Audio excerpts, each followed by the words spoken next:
And we are live. Welcome back to Cold Reads. This is Soundbooth Theater Live Cold Reads, by the way. It's not just Cold Reads, branded Cold Reads. Um, we do have a company name behind it, and a show name. This is a sub show of the show Soundbooth Theater Live, and that means Cold Reads. Anyway, thanks for coming, everybody. Glad to see you. Glad to be back in the saddle for this series. I'm incredibly excited to finish off this trilogy. It's been a long time coming. It's been years in the making, this entire trilogy. And really, our first plunge into full audio drama. I think that's the best way to put it. We did full, it was just Annie and I in the cast, but full sound effects and music. This is the first time we've ever done that with the first Monster Hunt, and ever since then I've been addicted to it. Even though, it's much harder to make money off of something that's doing full sound effects and music and a full cast and everything. It's so worth it from a craft level, from the level of someone producing these things and someone who loves storytelling and who loves production in the first place. And Monster Hunt has just been kind of this dream to play with. Harmon actually approached me with the idea himself of us making a story about a couple of musicians, because Annie and I are musicians. That's what our background is. And audiobooks was something that we just found and were able to do really well, and have grown to love. Like when I first started doing audiobooks, it was like, yeah, I think I can handle this. And I hadn't listened to a whole lot of audiobooks because, frankly, I found them difficult to listen to, and it was those things that made it difficult for me to listen to that drove me to improve my own craft. It drove me to say, hey, I want to make audiobooks, but I want to make audiobooks that I would want to listen to. And that's where all this production comes in. This is stuff that I wish was happening in audiobooks more often. This is like, I think that this is a medium that provides the opportunity to do all these things. It's very much like comic books in that way, where, if you were to analog a novel to a comic book, uh, a full audio drama is an analog to a full audiobook. And so that's why it's so inspiring. Just adding that extra element of depth. And Monster Hunt is where it all kind of began for us as far as going the full distance. So Monster Hunt NYC 3. If you haven't listened to the first two, you can go to soundbooththeater.com and find the first Monster Hunt to purchase. It is, I believe, $7.99 at the moment. Let me see. Let me make sure.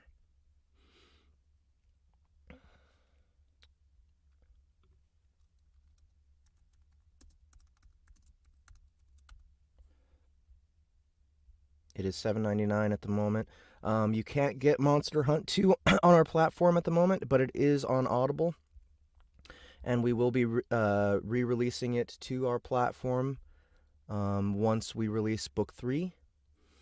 And so watch out for that. If you want to, you can just hold off on getting book 2. Like, I'm really hoping for a December release, like right before Christmas. We're gonna push for that for Monster Hunt 3. And this time around, Annie is going to be the music director. Like, the first two, I was the one coming up with most of the music and deciding where to place most of the music. This time around, that's all going to be Annie. So but I'm still going to be basically in charge of directing the sound effects. So, in today's stream, you're actually going to see some of that process, because what I'm going to be doing while I narrate, while I read this book, is deciding on the fly where we should have sound effects. And what I'll be doing also is taking notes within the program that I'm using, so that when Ahmed, our lead engineer, gets a hold of it, he'll know exactly what to do, or at least have, enough of an outline to make decisions himself. So that's going to be cool. I hope you guys enjoyed that aspect of the stream.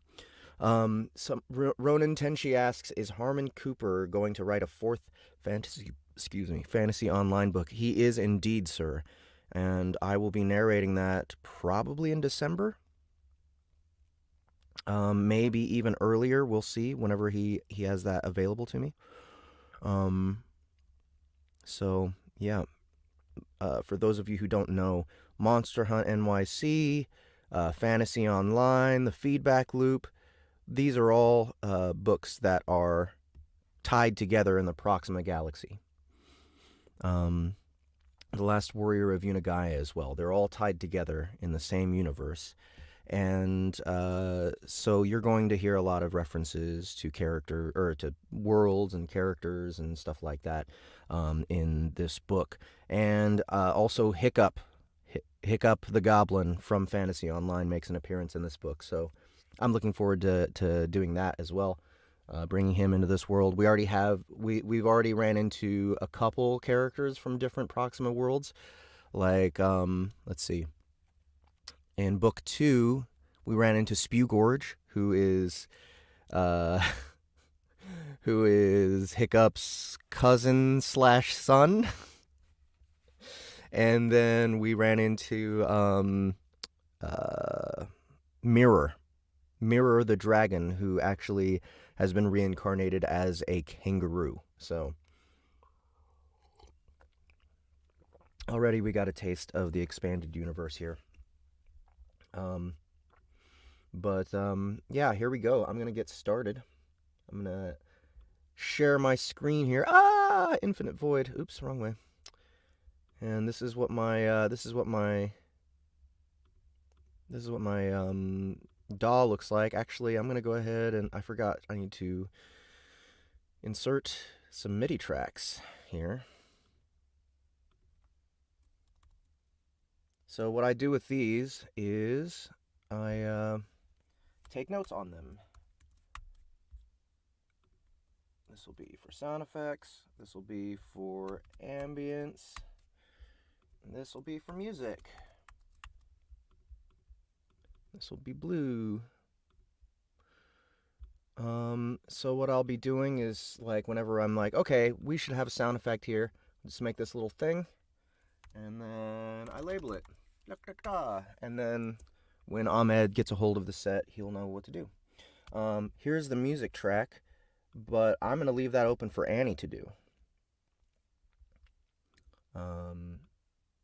She's going to make marks there. She's going to figure out what's needed there. She's going to be researching going back and listening to the first 2 books again, remembering all the songs we've already got. You guys, when this trilogy is over, we're going to hardcore next year, put together a band and re-record everything into an actual album. And it's going to be like, probably, if we were still doing CDs, there'd be like a 3 CD set. There's so much music in this series. So that's going to be my favorite part of the whole process, honestly, is putting that together. So here goes. Let's get on with it, everybody. Thanks again one more time for joining me. And if you want to check out this series, if you've not listened to it yet, please go to soundbooththeater.com, search for Monster Hunt NYC. It's just $7.99. It's our very first full sound effects and music production. And the music, we poured our heart and soul into, both Annie and I. So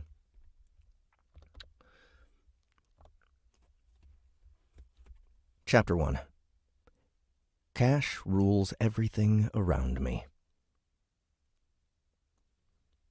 Rather than stick around and watch our Proxima bank account dwindle as Iris took over the dojo remodel, I lifted my finger and logged out. The tone sounded, the Proxima Galaxy disappeared, and I was back in Iris's studio apartment, my counterpart lying next to me on her bed, her NV visor still strapped to her face. I placed my hand on Iris's arm for a moment, just looking at her. She was lifeless at the moment, as if she were in a deep sleep, but she'd be herself again once she logged out. Ignoring some of the messages on my iNet dashboard, I ordered an Uber Yoda rideshare. Uber Yoda.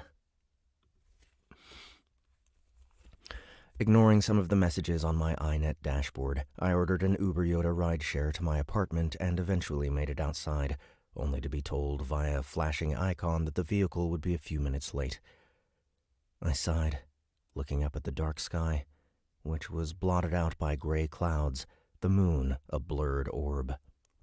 All right, so, forgot there needs to be one more.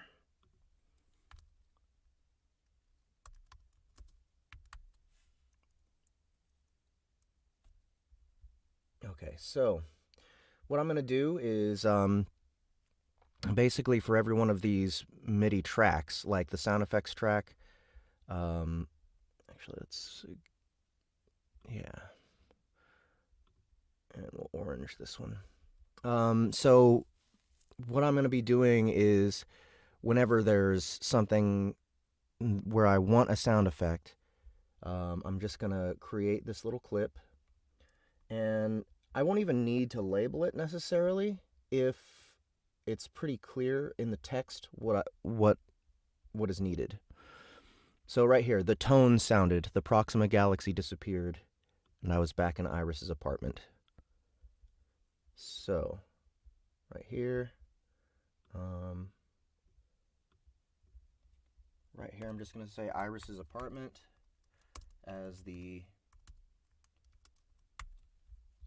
ambience. Actually, that's supposed to be yellow. Let's change that to yellow. There we go.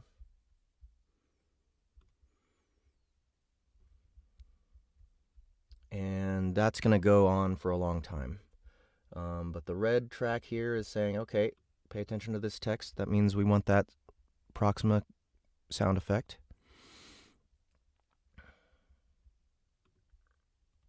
All right. Iris' studio apartment.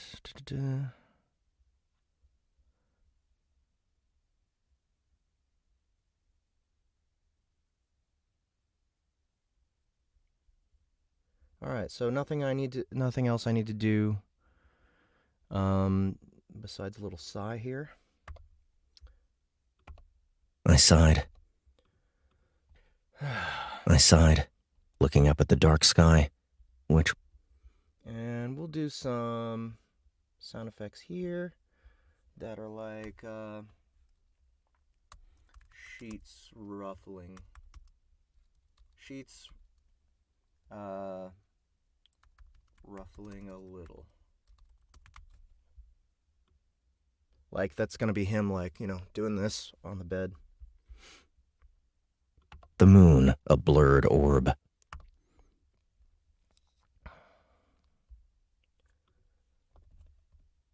I was disappointed about our discovery in the steeple of Latour and Industria.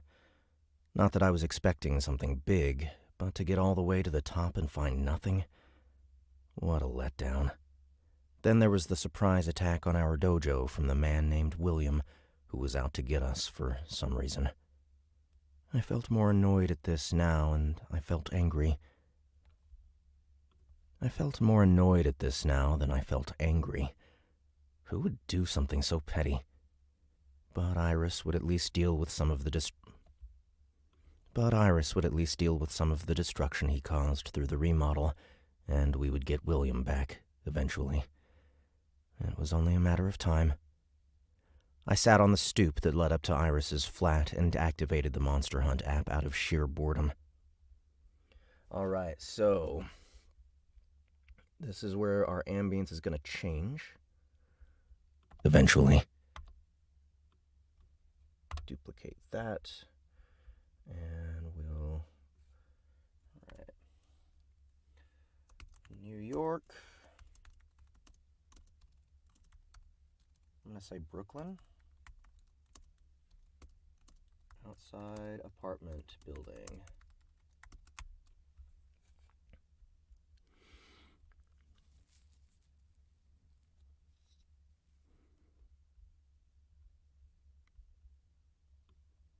Go ahead and delete this for now so we don't have to keep adjusting things. I sat on the stoop that led up to Iris's flat and activated the Monster Hunt app out of sheer boredom. Okay, and then girls up here.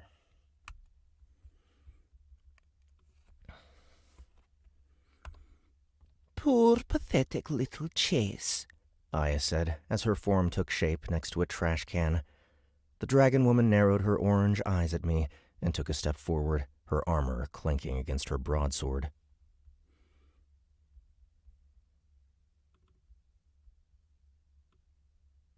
And that's just a reminder, hey, little details here.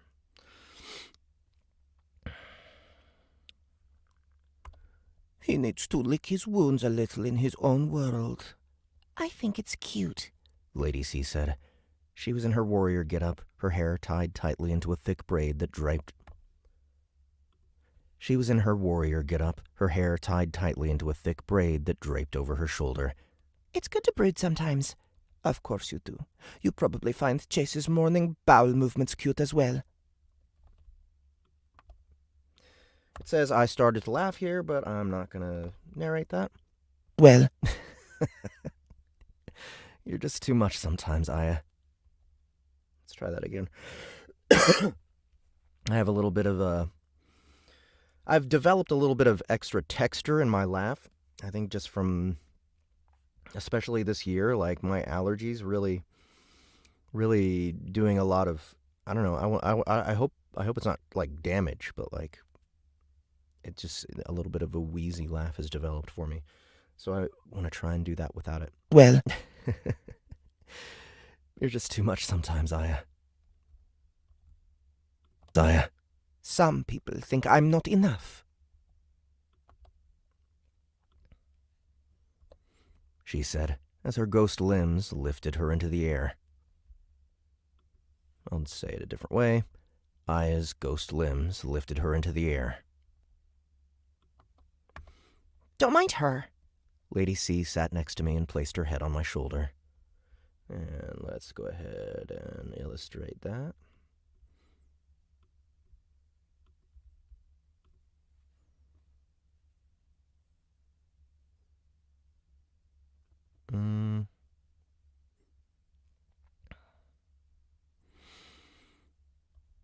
Chase, I like you.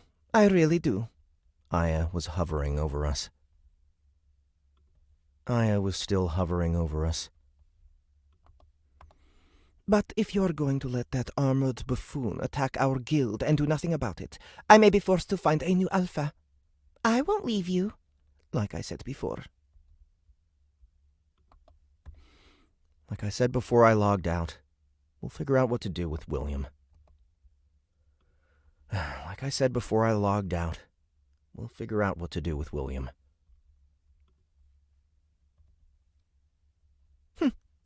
Thulians have a saying about giving someone a taste of their own medicine. Yep, we have the same saying. So, Americans like poisoning people too? So, Americans like poisoning people too?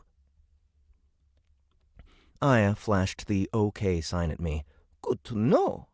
And you are sure that you're okay with little Iris fixing the guild? I told her not to dare touch our cabins, aside from repairing them. I hope she doesn't make the place too girly. Time for bed, I said, as the Uber Yoda lowered onto the street in front of Iris's apartment. Do not go to sleep without brushing your teeth. I will be there to judge you if you do. Oh, the Thulian, sorry. Do not go to sleep without brushing your teeth. I will be there to judge you if you do. Do. I know. I felt her ghost limb fall onto my shoulder as I moved past her. I felt her ghost limb fall onto my shoulder as I moved past her. promise, I said, as I let Aya and Lady C get in first, which must have looked strange to the man in the front passenger seat, who was getting dropped off somewhere in Bushwick, according to the flashing words on the inside of the vehicle's windshield. But the other passenger didn't say anything, and the trip was relatively quick anyway, especially since I didn't live so far from Iris. Alright, so the car pulls up. When does the car pull up?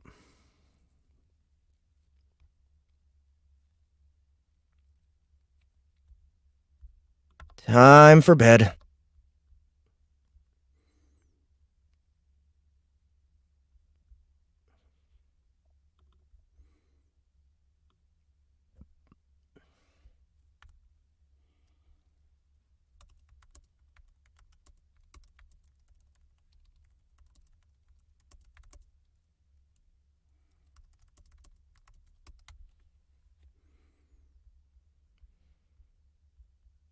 Word onto the street.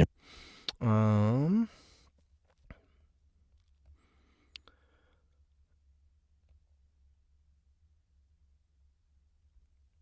I say promise, let's see. Promise.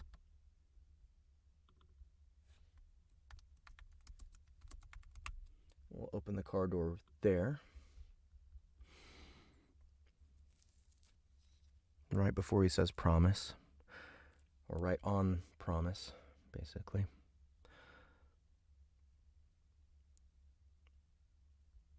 And then, but the other passenger, where's that? But the other We'll close the door right before that.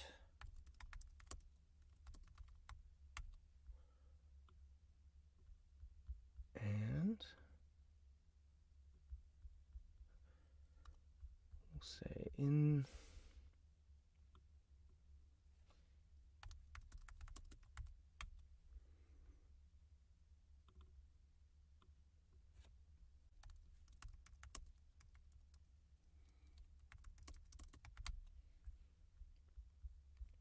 There we go. How's everybody doing, by the way? 6 people watching. Brian Enotone, that's correct. Lady C's simp has returned. Far from Iris.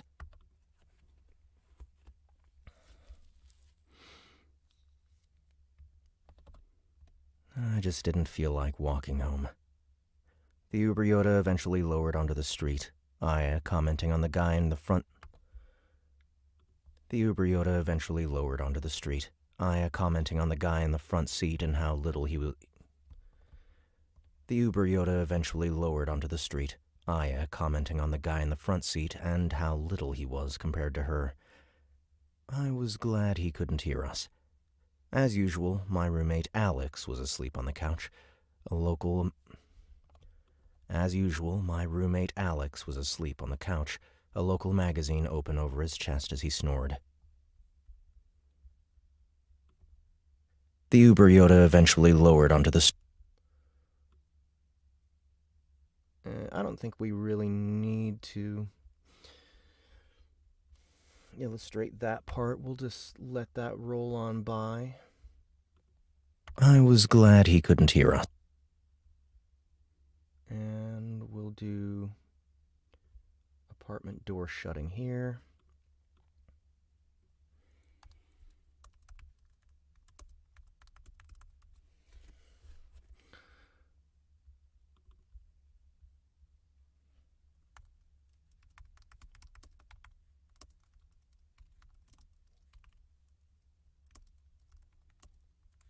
Keys on table. There we go. And just to illustrate, okay, we've changed our setting. The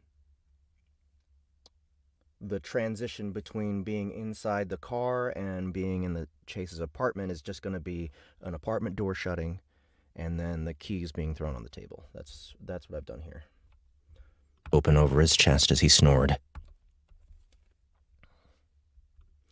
And let's do some snoring from his roommate. There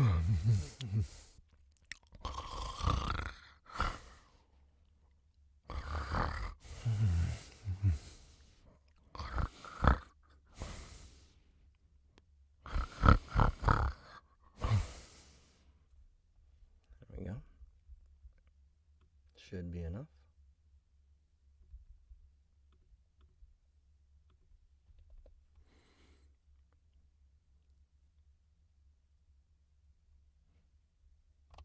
Snored. There's a Thulian animal that is like this man. Aya said as she walked by. She unsheathed her sword and slowly lowered it onto his head.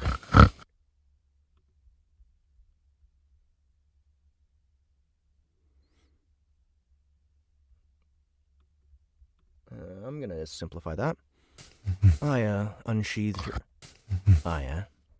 As she walked by, Aya unsheathed her sword and slowly lowered it onto his head. There we go. That's gonna sound better. Too bad, she said, once it passed through.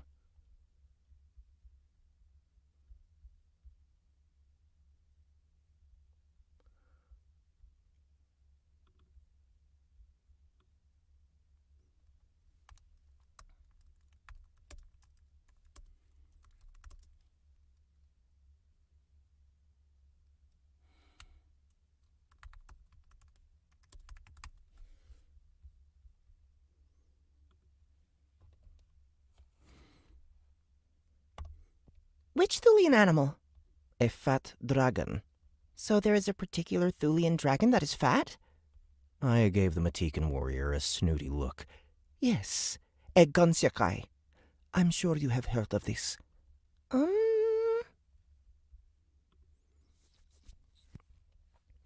Lady C stopped, looking up at the ceiling for a moment. Yes, I know what that is. A Unigaian warrior named Auric Rune once slayed one in Tritania. Then he got lucky. Once we reached my bedroom,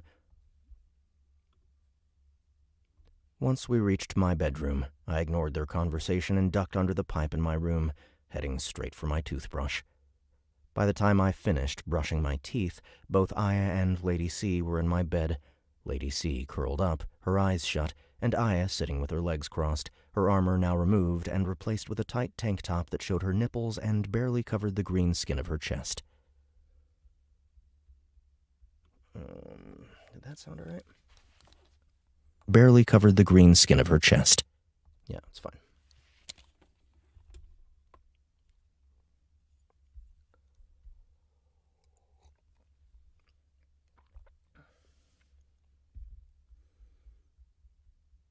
And he got lucky. Once we reached... Alright, so I'll go ahead and do his bedroom door closing.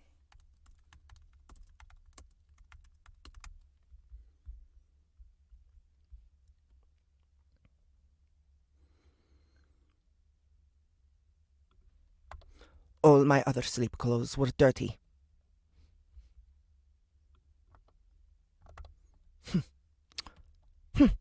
All my other sleep clothes were dirty. No touching.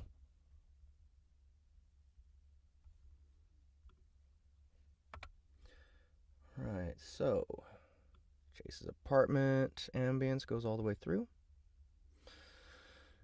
And we'll start the fade here.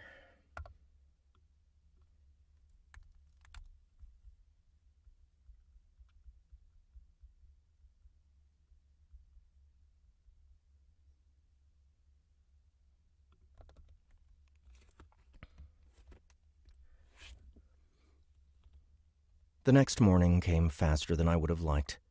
Aya was snoring, her hair a mess, her tank top hiked up and exposing her midriff.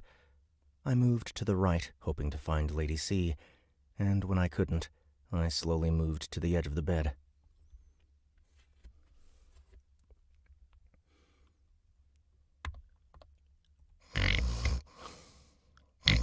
The next morning came faster.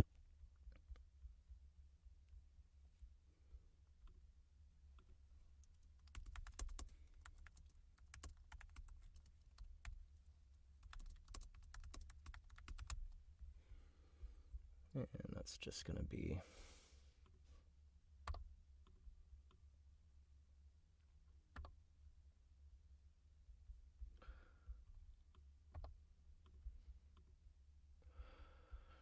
Alright, so that'll be Annie doing the snoring.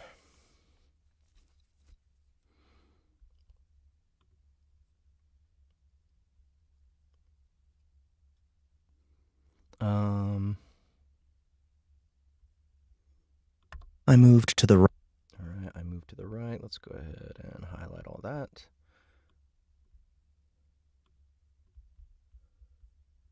Let's move this to orange.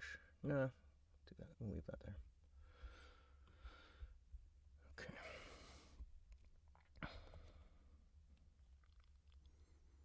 The Matikan warrior now sat on the floor, the history of mortem and chrono magic open in her lap. She wore a dark blue blouse that I'd never seen her wear before, and her hair was down for once, her bangs nicely framing her face. One sec.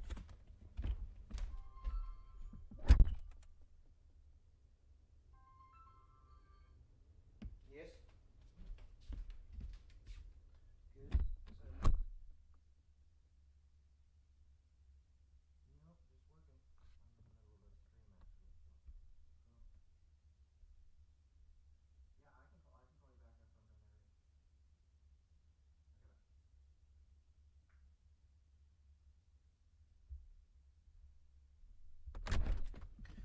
Sorry about that, guys.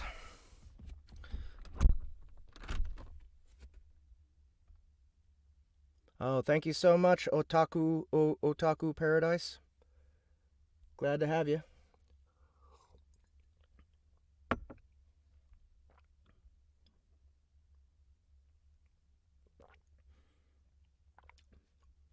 Face. Morning. Morning. She said, as I slowly moved away from Aya, careful not to wake the beast.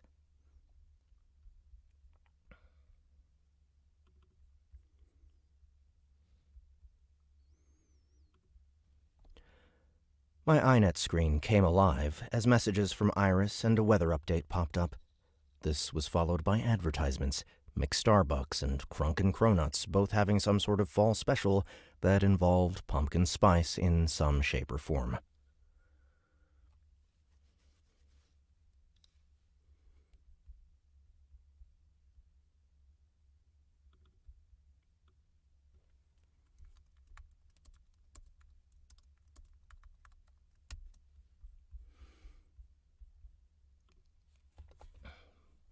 I mentally swiped away all the clutter, focusing on the video message from Iris.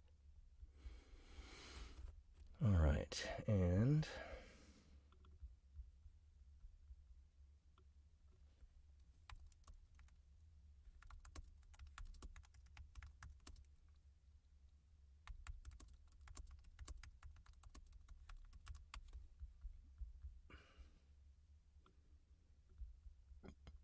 Alright, and we'll go with the phone. I think none of those work.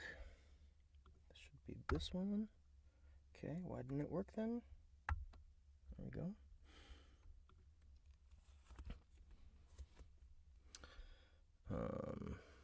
I guess I'll do it this way. Chase, I've redesigned the place, so, I hope you like it. She looked away for a moment. Also, one more thing, and don't hate me, but I just want you to know that now that I spent all the money on repairing the place. But even so, the architects hooked it up. Check the bill. We can do some hunting to recoup some cash. Okay, Annie.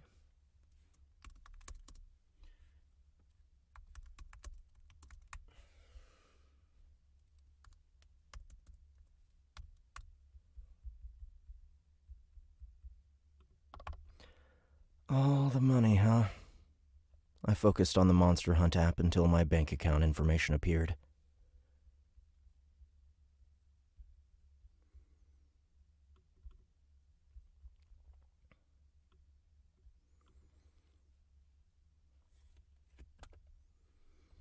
Proxima dollars, 1,845,000,000.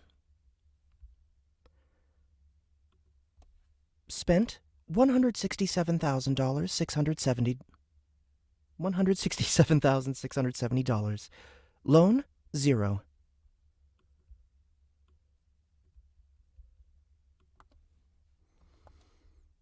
A bill from Miles. A bill from Miles, Yards, and Peter Meter popped up, replacing my bank account numbers in an instant.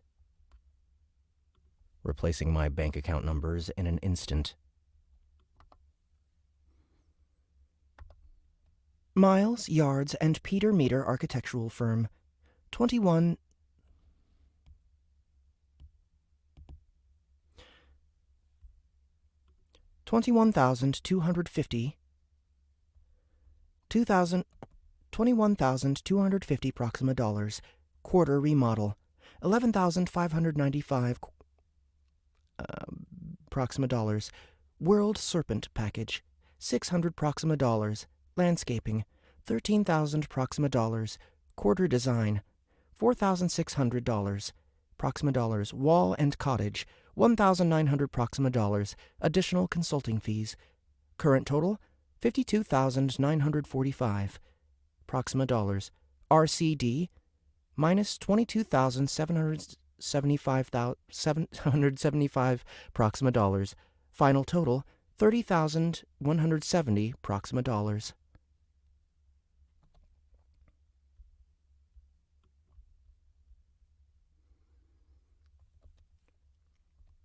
In a way, Iris had fleeced them with her $22,000 discount. I still didn't know what RCD meant, but after working through a couple of iterations, I figured it meant repeat customer discount. Either way, I was interested to see the dojo, but didn't quite feel like logging in at the moment. "Wait," I said.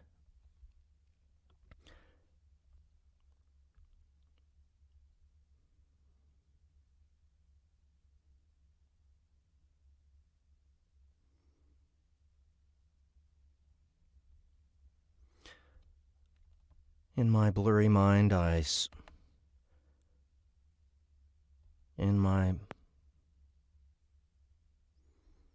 mentally swiped the bill aside and moved back to our dojo's bank account.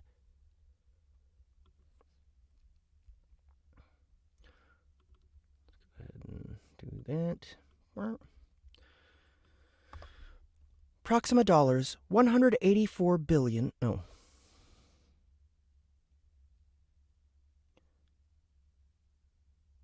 Yeah, I think that was a typo.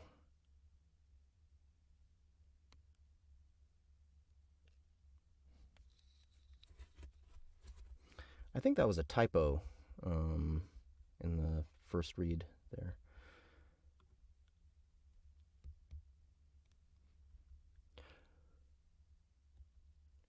Proxima dollars, $184,500,000.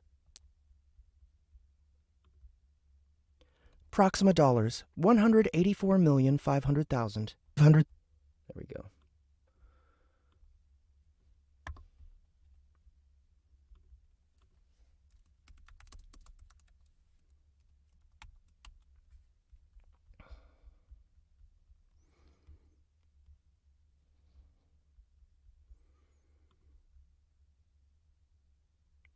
Spent, 167,670 Proxima dollars.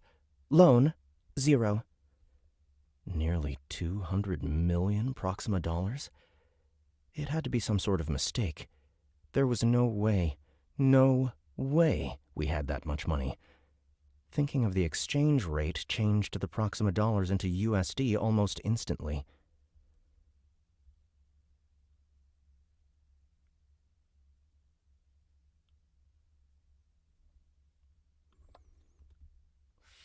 $15 million?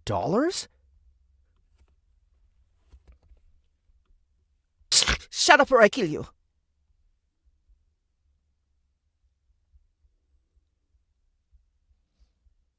I don't know if this... I think she said that in her sleep, actually. Shut up or I kill you. Shut up or I kill you.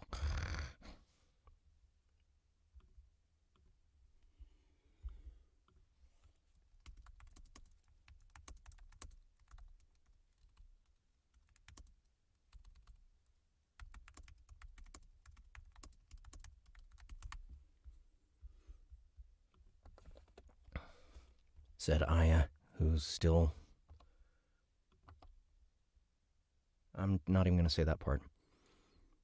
It has to be some sort of mistake, I thought, my hands suddenly shaking.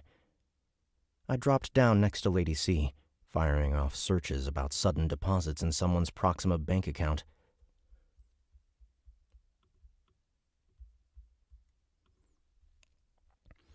There wasn't much, just a few random stories about someone forgetting they'd traded gear for dollars the night before, or that they'd lost money after they were robbed in Everlife, which was apparently something that happens in which was apparently something that happens in Kingdom Ignis.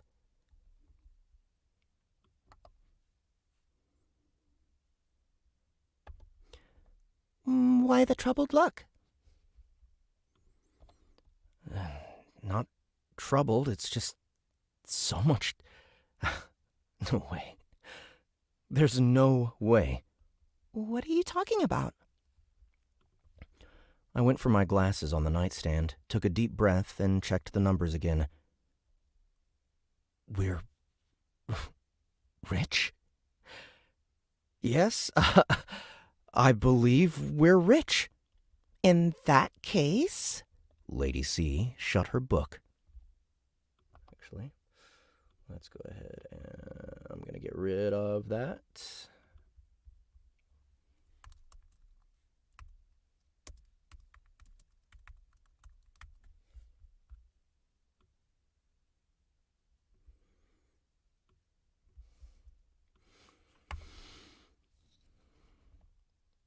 We're still going shopping today, right? Her book disappeared. Lady C's book disappeared, leaving behind a small cloud of sparkles. I recalled then.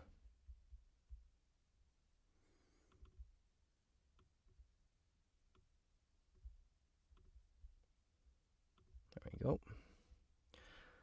I recalled then that Dalton the Ink Shadow had gotten us a gig in Kingdom Sauna, and there was a big shopping district there as well. What do you think, Mr. Rich Guy? Quiet! Quiet!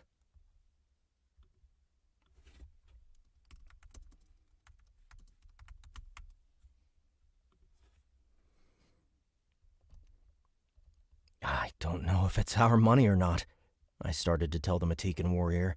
My voice raised... No, what? I don't even know if it's our money or not. I don't even know if it's our money or not. Shh! You'll wake Lady Aya. It's just you and me right now. Which it should have been last night. Why did you call both of us? The Matikan warrior gave me a pouty face. I ran my hand through my hair. I don't know. I guess I just needed some company. Am I not enough?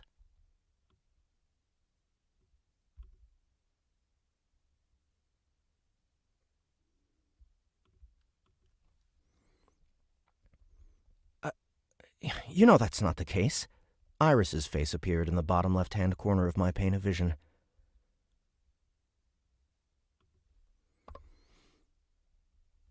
Chase, I'm at your place now. Did you get my message? Are you awake? I have coffee.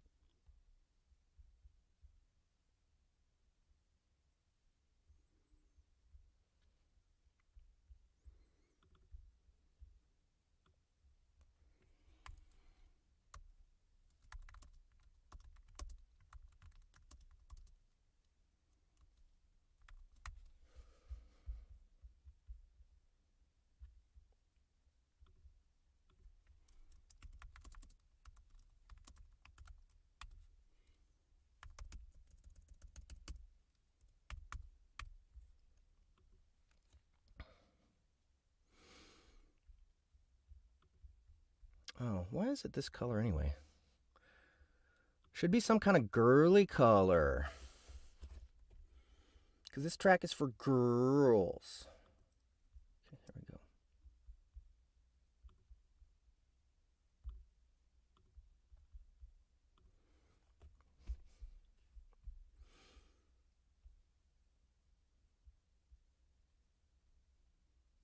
That snore track is loud as fuck.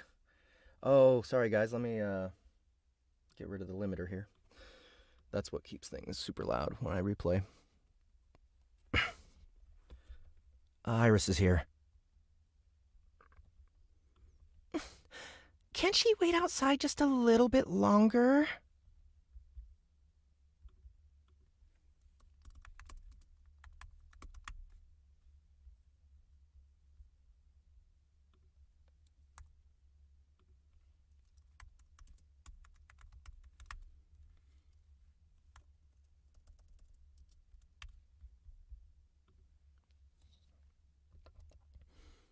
I stepped out of the room, noticing that Alex was now gone.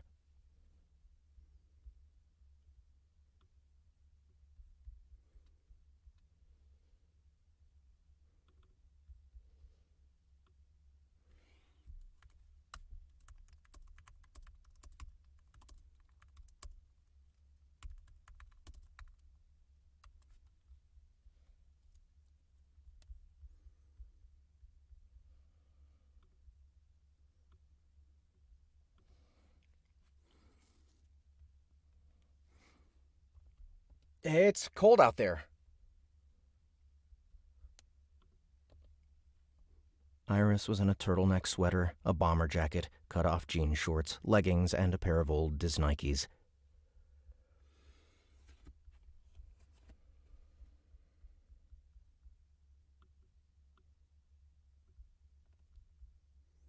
And let's see. Walk to apartment door. Open it.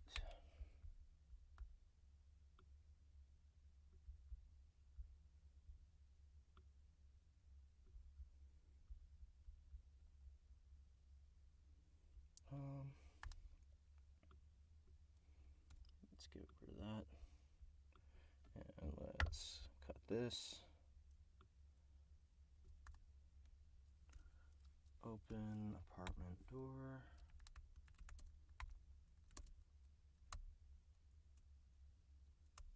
Iris walks in,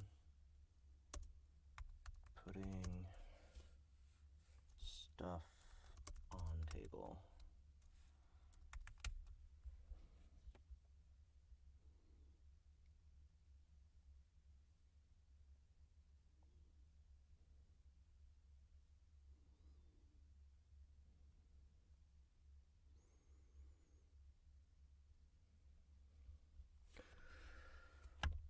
One latte for Chase? Iris, have you looked at our dojo's bank account recently? I asked her, still mentally refreshing the numbers just to make sure I wasn't hallucinating. I told you I spent it all. You got my message, right? Iris, just take a look. She nearly dropped the latte she was handing me, but managed to save it just in time.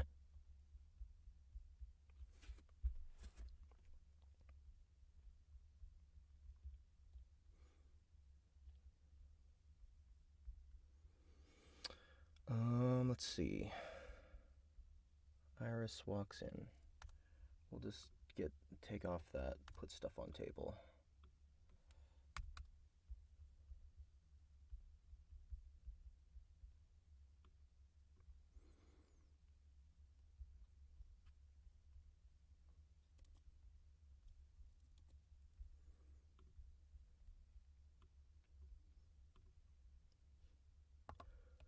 What?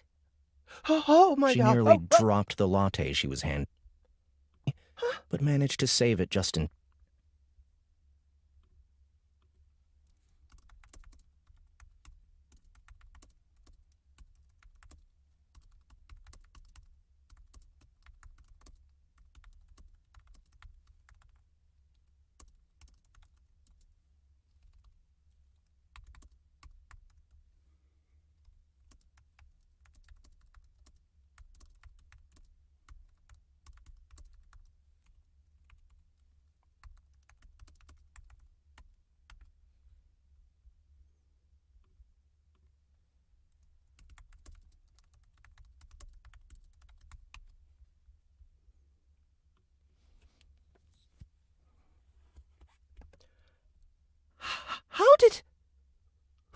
funny is that?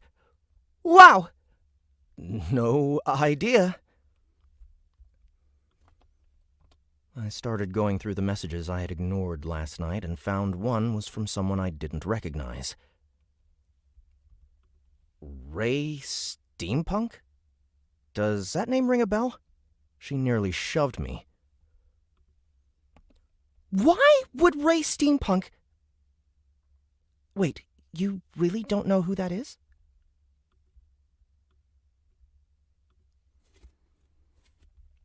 How am I supposed to know who this guy is?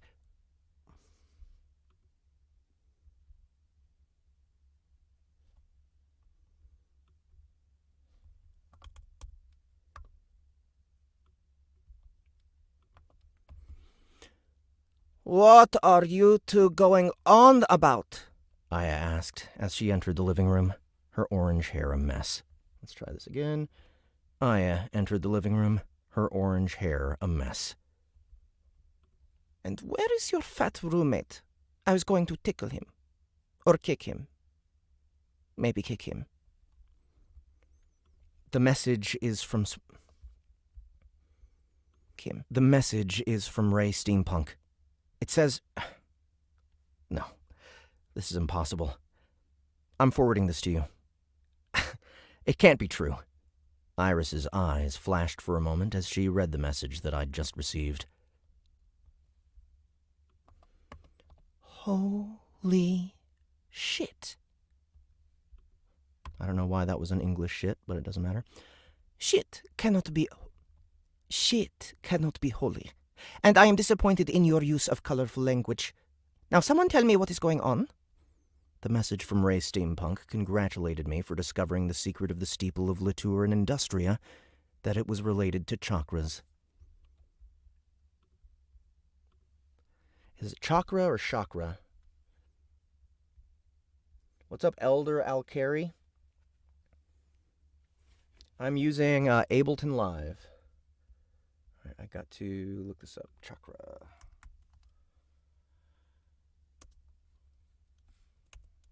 I've heard it both ways, so... Okay, chakra. Chakra. This one. Okay. Wait a minute. Here we go. There's that.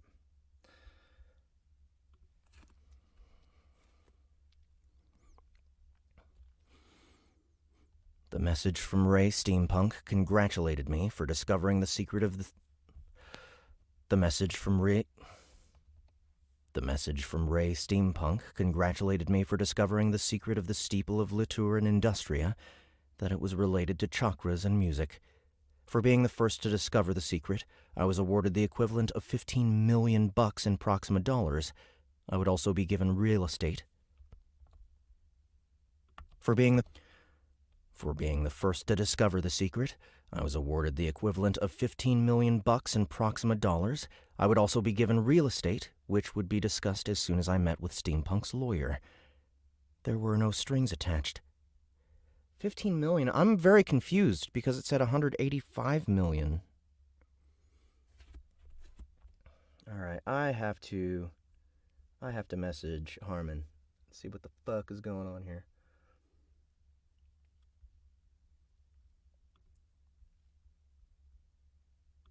Actually, I should there we go. Do that first.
All right. Sent. Back at it. There were no strings attached. I was free to do with the money what I wanted, and only I, or people I approved, would have access to the steeple. The last line also caught my attention. Perhaps it would be a great place to form a dojo, or perhaps you would like to sell it.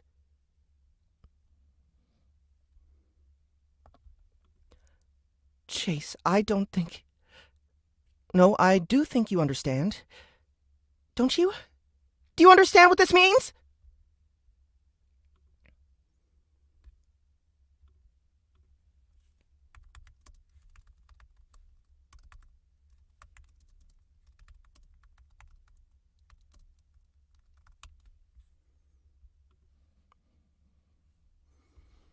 I get it. I get it. I'm rich. Yes, you are rich.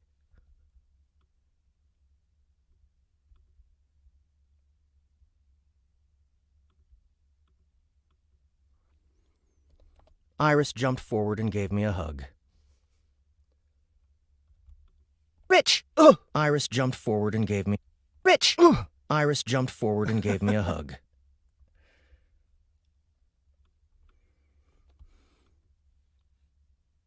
Oh, how cute. Better not let Lady Cassandra see that.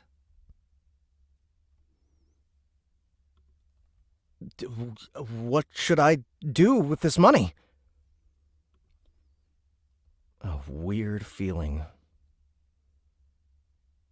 I had a weird feeling in my stomach. I really don't know what you should do about it. Maybe cash half of it out? I'm assuming you're going to get a letter from Ray Steampunk's lawyer relatively soon, and I don't know about the property part.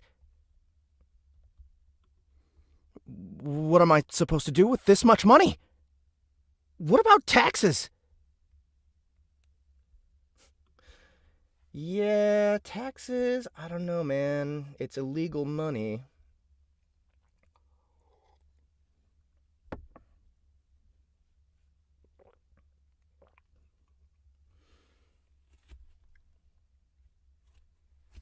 I'm not sure about this water.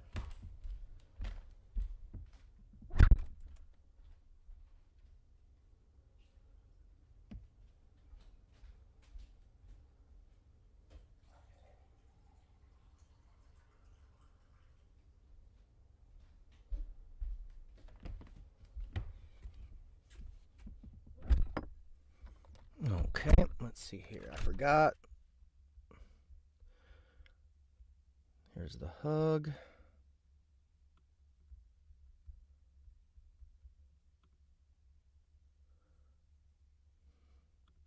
What about taxes?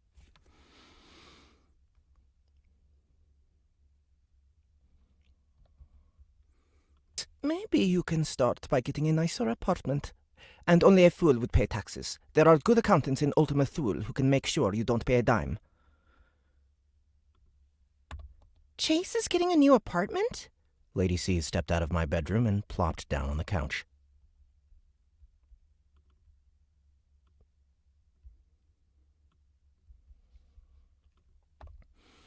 I'm so glad your roommate is gone.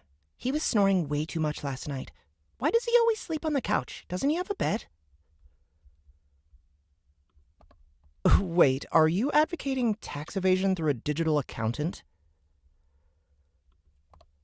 Of course I am. What the government doesn't know won't hurt them.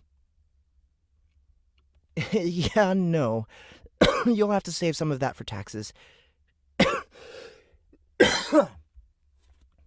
Shit, it's New York State.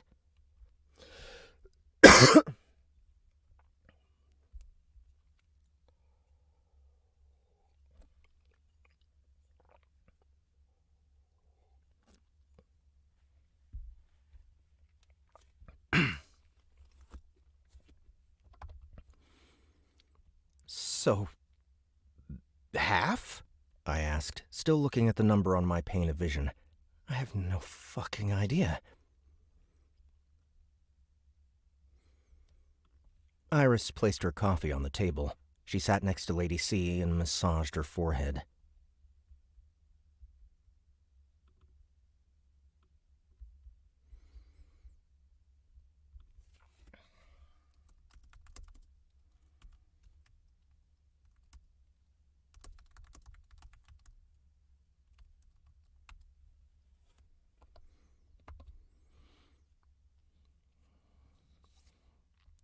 Damn, this is crazy. Chase is rich now. Cool, right? And the first thing you are talking about is taxes?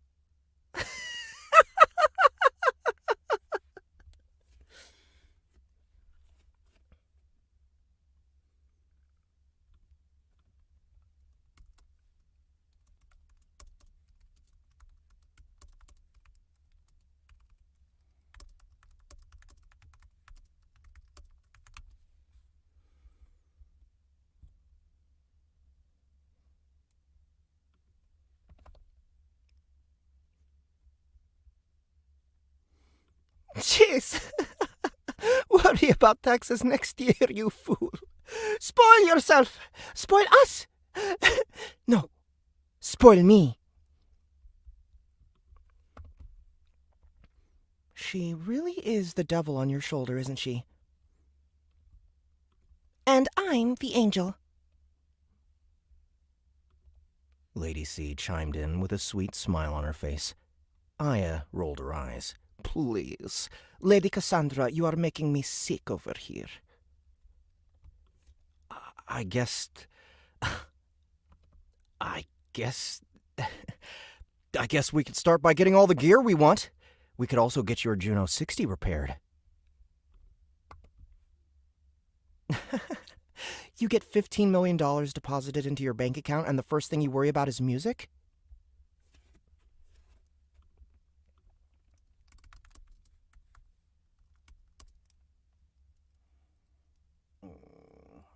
What is the word?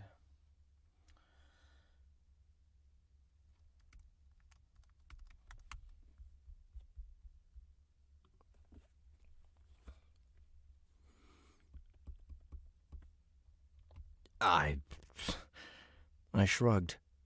Taking my first sip of caffeine helped, but I was still under the impression that someone would take the money away from me sooner than later. Aya stepped over to me.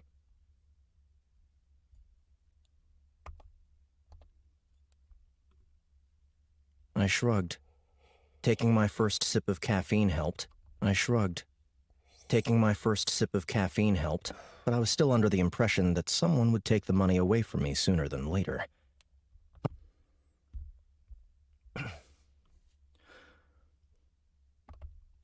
Chase, you worry too much. I'll make this simple for you. First, you spoil yourself in this world. Second, you spoil us in ours. And third, we use the money to make William's life hell. Plus, you have a tournament to get ready for. About that.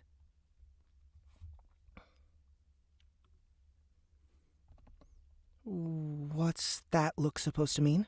You're still going to take part in the tournament, right? I mean, that's kind of why we went through all the trials and tribulations to begin with.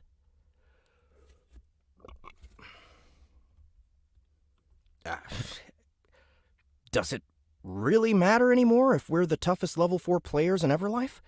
The main reason we were doing this was for money, and now...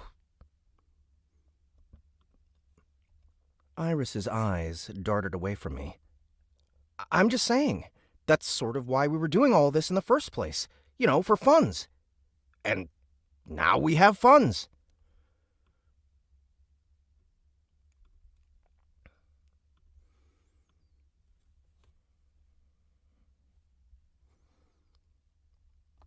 And we're not having fun with our funds. Look, Iris, sweet nerd musician. How do you musicians say it? I remember. Let's play it by ear. We can start with spoiling ourselves and then go from there. I'm surprised you aren't more interested in the tournament. I'm interested, but I'm also interested in going to a spa in Kingdom Sana and getting pampered. Dolians love being pampered. We may have rough edges, but they can be smoothed out. I said this with a little wiggle of her ass.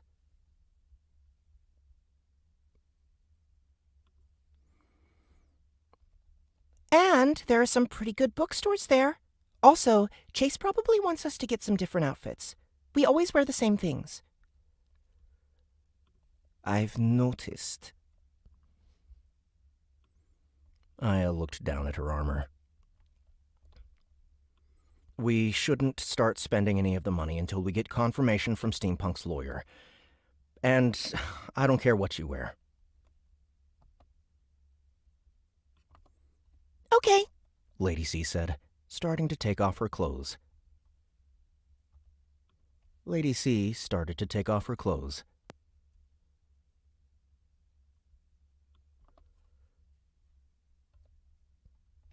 Wait. You know what I mean. To take off her clothes. Wait. You know what I mean.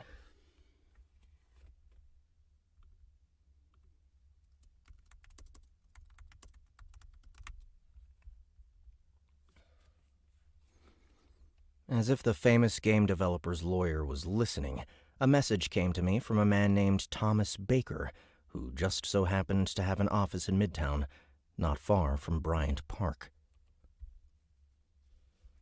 Okay, here's another weird, maybe inconsistency I'm going to have to ask about. What's up, Frank Moore? Good to see you again.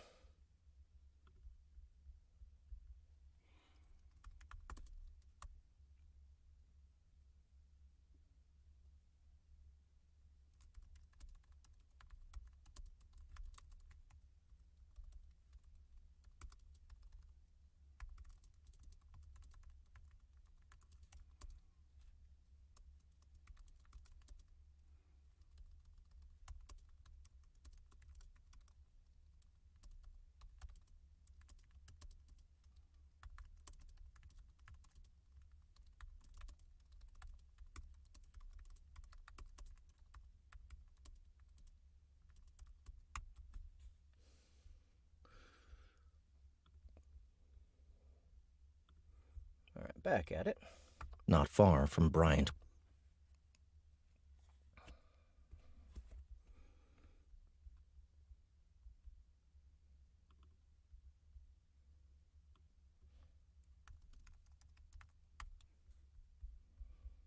Park.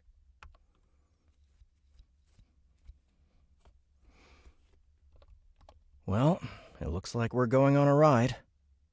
Steampunk's lawyer just contacted me. Good. Get us a nice vehicle this time. Aya said as she started fixing her hair. Eventually, she gave up and just put her cap on. Something nicer than the cramped rideshare we took last night. We're going to meet a lawyer? Yep.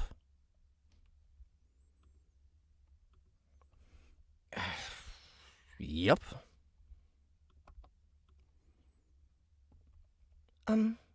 Sure. Yeah.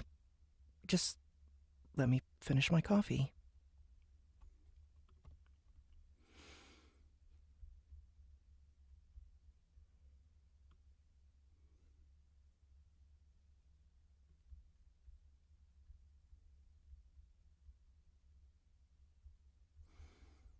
All right, little chapter break. Half, 1, 2. So, I splurged. We took a convertible Aros SUV, Lady C and I in the back with me, Iris up front. The vehicle seats were made of an incredibly soft leather, the seats heated, our asses warm as we brought the top down and let the wind whip all around us. Goodbye, Clinton Hills, I thought, as I looked down at Brooklyn, which grew smaller by the second. This is an amazing ride.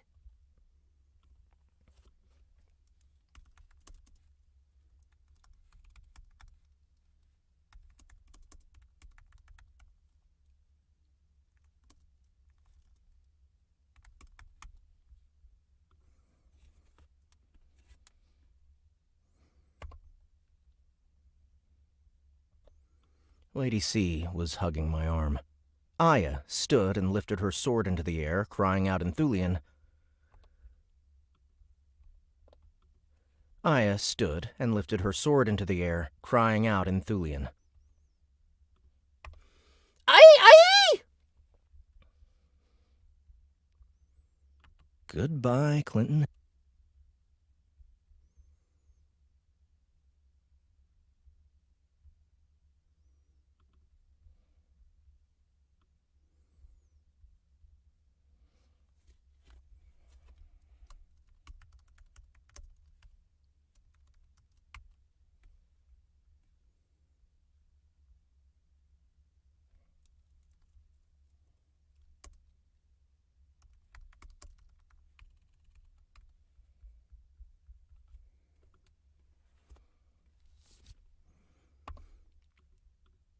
Simmer down back there! Do you want me to put the top back up? She called out over the sound of the wind beating in our ears. Let's go ahead and...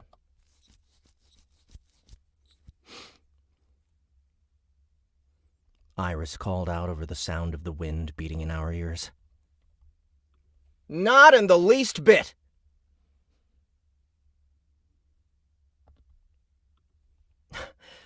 It's cold, but... Screw it, right? Yeah, screw it. Yes! Lady C was standing as well. We quickly made our way to the Upper West Side, buildings along the horizon poking at the clouds above, Manhattan endless, moving up the coastline to Harlem, Yonkers, Connecticut, and beyond. There was so much to explore in New York, so many places to call home, and in that moment above the city, I wished that I'd spent more time exploring my hometown. And maybe I would. It was a cloudy day, but the sun was there as well, peeking through a few of the gray clouds, glazing the sleek surfaces of the buildings with tangerine light. Chase, if you truly are a rich man now, this is how you will travel with us in your world. Let's not count our eggs before they hatch, Aya. Nonsense! We will make scrambled eggs with those eggs if they dare hatch. If you're lucky, I will make something that tastes like dragon wings. Dragon wings? We Thulians do not eat dragon wings, which are fried wings of baby dragons. So to substitute them, we use chicken wings. So, like the chicken wings we have here? I do not know what you have here, but we do not eat our own kind. I get that. Would you eat a monkey or a pig? I would eat a pig. Then to each their own. Aya bared her teeth as she threw her head back. She almost lost her hat, which she quickly caught, giving me an annoyed look.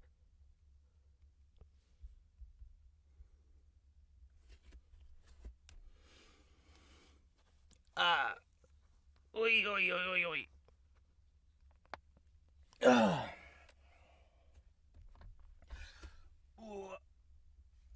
I broke my whole shoulder and my neck, all broken.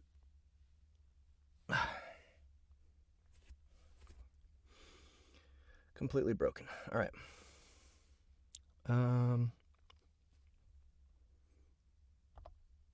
Aya bared her teeth as she threw her head back. She almost lost her hat, which she quickly caught, giving me an annoyed.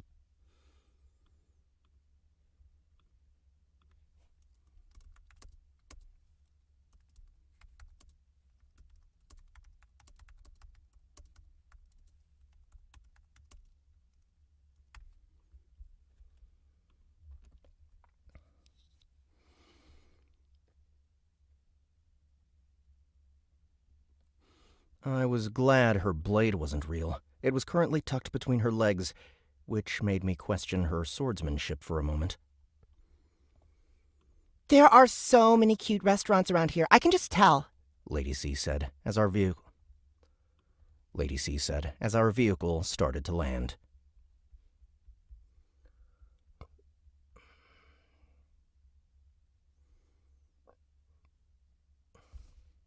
Let's just get rid of that.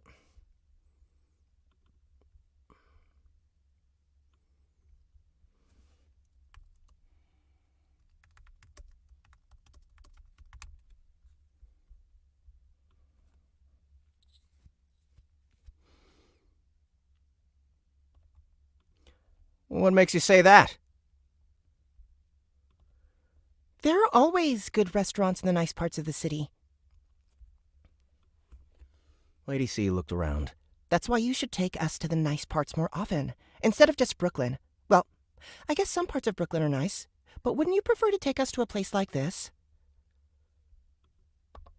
Yeah, Chase, wouldn't you prefer to take us to a place like this? Iris asked in a mocking tone, turning around and looking at me.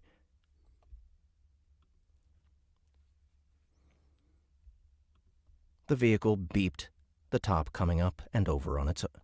The vehicle beeped, the top coming up and over on its own.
Okay, and we'll do this.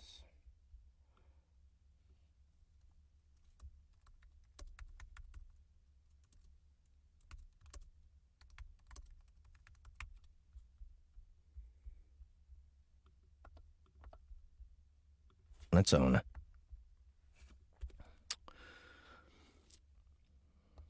And goodbye. And goodbye.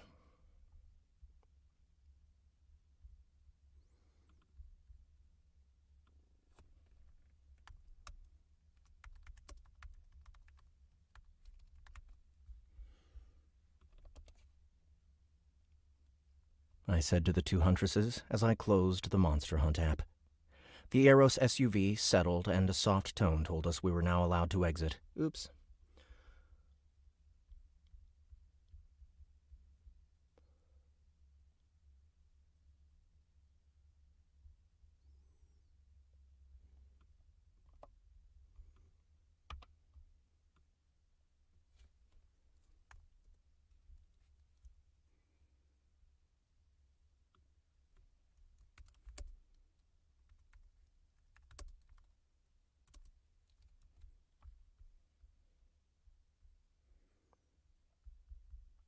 We were now allowed to exit.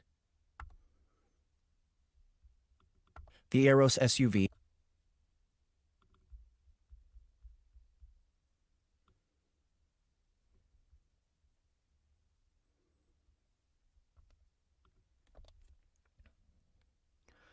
I got out first and opened the door for Iris, smiling at her as she stepped out. Thank you.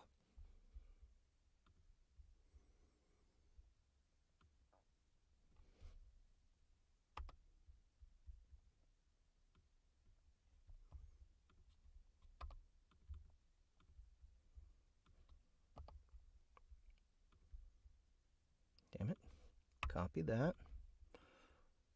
Paste that. There we go.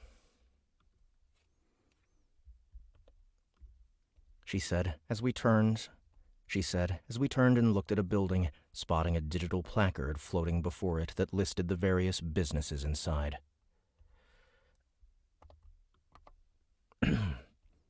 17th floor, I said, tapping my finger on Thomas Baker's name. Thomas Baker.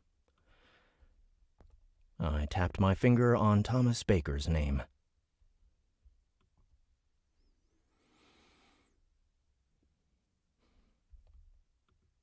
17th floor. I tapped my finger on Thomas Baker's name.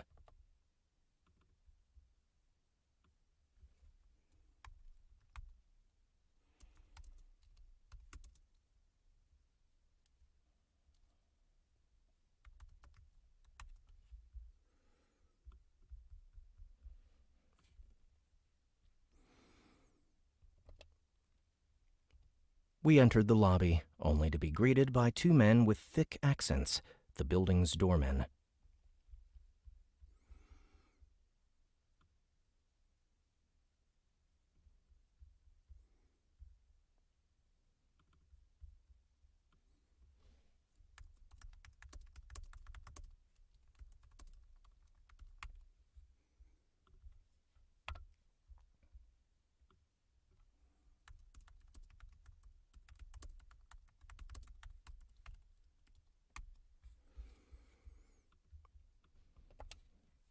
They didn't say anything to us, but one of them did look at me curiously for a moment, wondering why a guy wearing a loose military jacket, jeans, and a band t-shirt was in such a nice office. He didn't say anything, though. We took the elevator to the 17th floor, where we were greeted by a male receptionist with a perfectly styled haircut.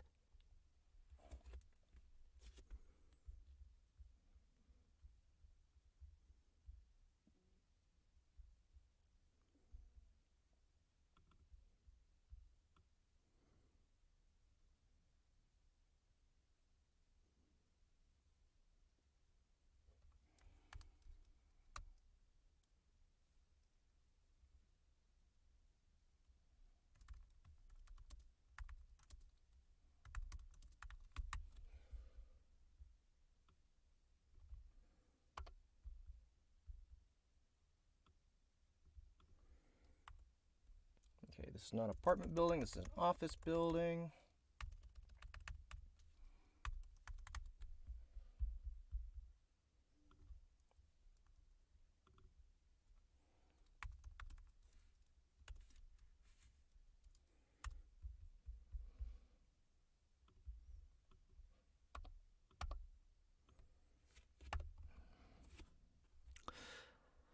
And you are here to see Mr. Baker, correct? That's right, I told him, watching his pupils flash for a moment as he cycled through some options over iNet. Great. This will only take a minute. Please take a seat and let me know if you would like anything, like a bottle of water or a latte.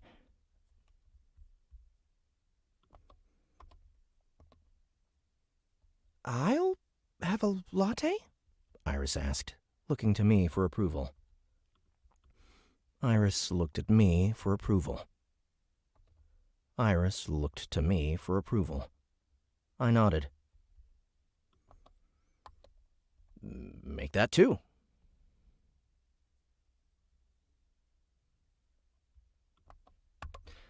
Make that too. Remind me about this, Ray steampunk again?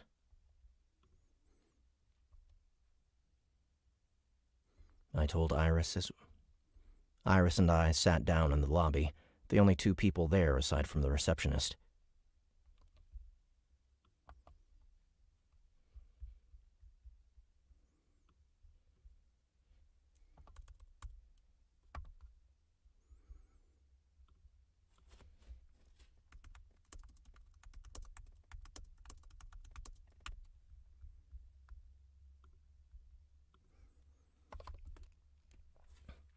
Seriously?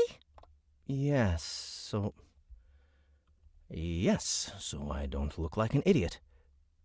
Ray Steampunk was one of the early developers of the Proxima Galaxy.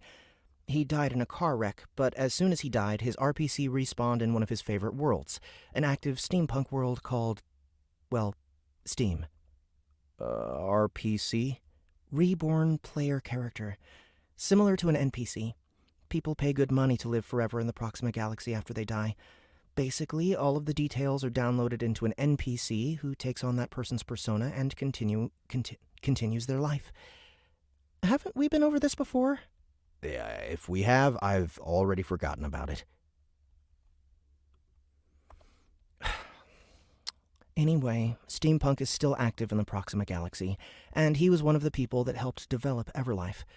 My guess is he put the steeple in as an ultimate quest, and no one was able to solve it until you did.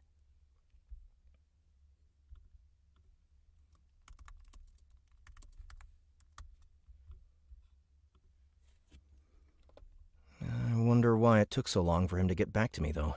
I mean, we got to the top. There was nothing there, just a white room. You'd think the room would have told us something. Yeah. Yeah.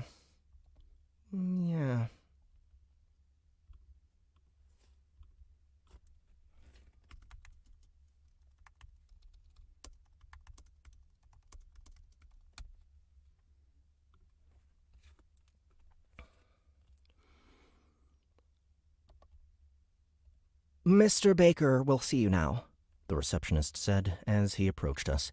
He led us down a narrow hallway to a back room. This lawyer was definitely living it up. A corner office, a great view of the city updated a corner office, a great view of the city, updated furniture, a mahogany desk. It was very clear that this guy had some money to play around with.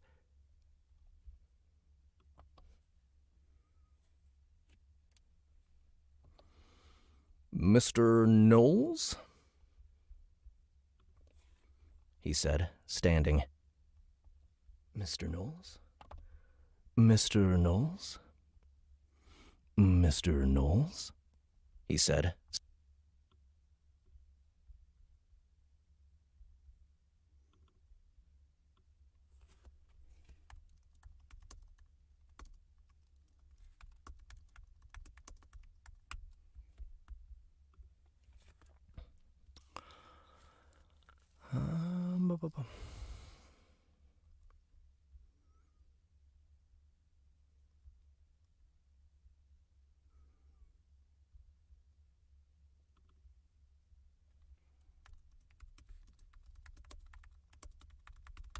We'll do some fancy office doors closing there.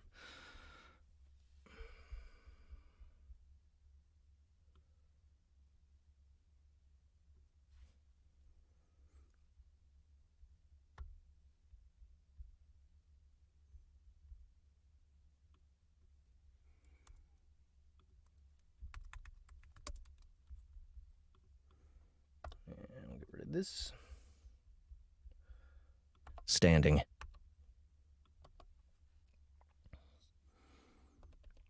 He shook my hand and encouraged me to sit in front of him, gesturing for Iris to sit in the other seat.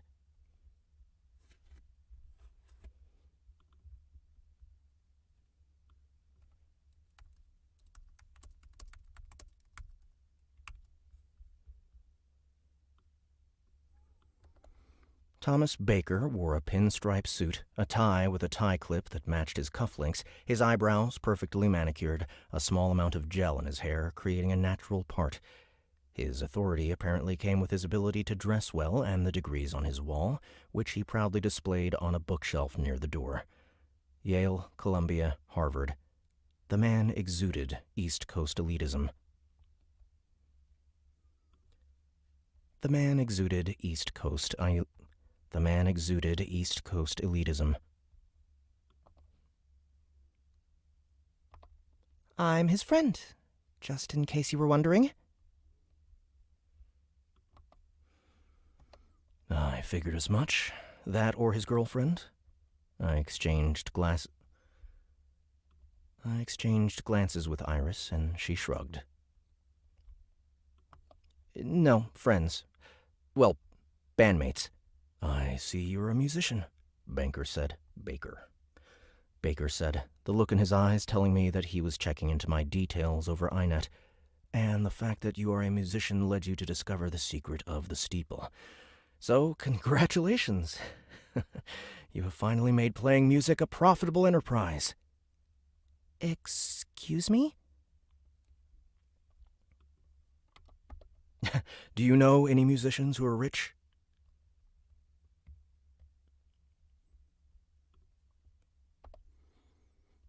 I mean, maybe some famous ones. Maybe some famous ones. Exactly. But we're not here to get into that. We're here to talk about the money and property you've been awarded. We still haven't been briefed on the property. Yes, the steeple. Did you not read about that in the message Ray Steampunk sent you? It just said you would talk to us about it. You know, I advised Mr. Steampunk's RPC not to do something like this, but it's his money and it is his idea. Do something like what? Just give this stuff away. The money, the property. You do realize how much that property in Everlife is worth, do you not?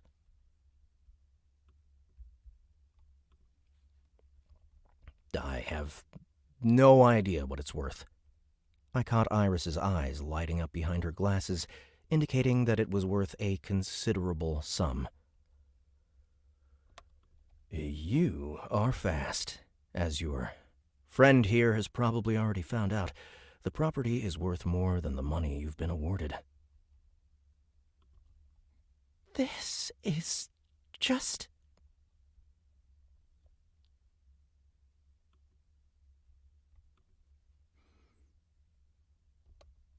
Too much?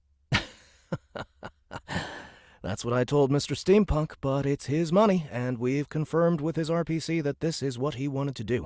In fact, that was why it took us so long to get to you, or to schedule the message that he had already dictated. That was why it took us... In fact, that was why it took us so long to get to you, or to schedule the message that he had already dictated. Because you had to check me out? Exactly. We knew that someone had cracked the secret, none of us on his legal team or anyone in his... We knew that someone had cracked the secret. None of us on his legal team or anyone in his inner circle really knew what the secret was, but we had to do a background check on you to make sure that you didn't do so in a cheating way. Which you didn't. At least not that we can tell. I actually did not cheat. I wasn't even really... Well, I wasn't actively trying to solve it, but it was mostly just, I don't know, an idea that came to me. Actually, we both kind of solved it. She was the one that helped me dig deeper into the chakras, and the keys they responded to.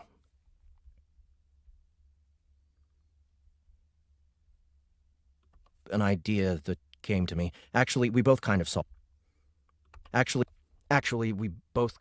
it. She was the one that helped me dig deeper into the chakras, and the keys they responded to. Actually, we both kind of solved it. She was the one that helped me dig deeper into the chakras.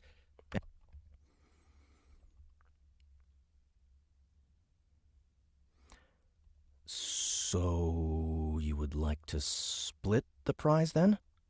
I looked to Iris. Sure. No! Absolutely not, Chase. This is yours. You earned this. Sure. No! Absolutely not, Chase. This is... I mean... I don't really care what you do with it, but you know what? To save me some time, I'd be glad if you signed these documents now. If you decide to give her some of it, you can do so later. You can hire an attorney to take care of this for you, or you can contact our office, and we will set it up. Okay.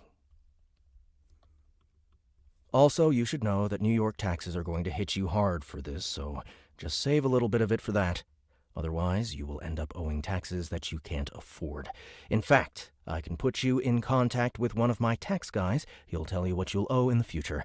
So just set some of that aside. Yeah.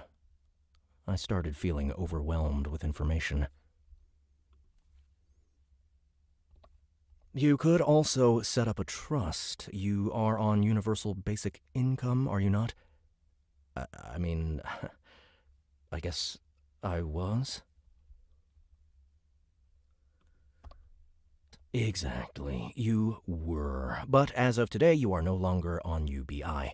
Because you clearly don't know what to do with this kind of money, I would have fun with the cash, sell the property, and put the proceeds of it in a trust fund or something, and set it to pay you out over the next 50 years. That way, you won't spend it all on a Lamborghini Eros or some overpriced instrument. You get the picture. Yeah. I didn't like the tone he was taking with me, but it wasn't bad advice. Not that I would go out and buy myself an expensive sports car, but given this kind of money, maybe I should preserve it. Is that all you have to say?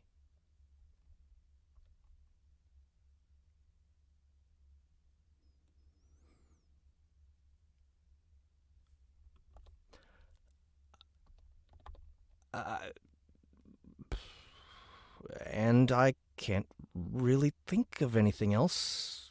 Iris? No, nothing to say. Baker raised an eyebrow as he looked from her to me. Would you like to arrange a meeting with Mr. Steampunk? Would you like to arrange a meeting with Mr. Steampunk? Punk? Yeah, of course, if he's up to it. Does he ever visit Everlife? He will be at the tournament. You are still participating in the Everlife tournament, are you not? I glanced at Iris to see her nodding. Someone from our group will be there, I can definitely say that. What's that supposed to mean? The only reason I was doing all of this was for money, and now that I have it, I really don't know if that's what I want to do. I might just play music in the Proxima Galaxy. That's more my style. It appears your bandmate here doesn't have the same opinion. We'll figure it out. Iris had a thin smile coming across her face. Now, about that paperwork.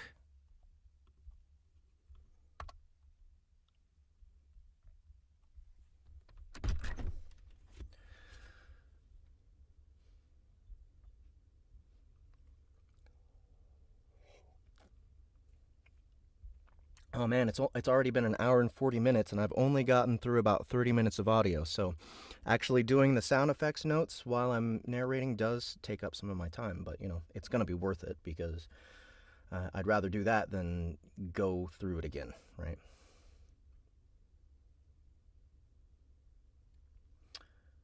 Bappy Compton asks, do you guys think when Jeff runs an internal monologue in his head that he uses all the different voices? You mean like if I'm just thinking about stuff, or if I'm like reading a book?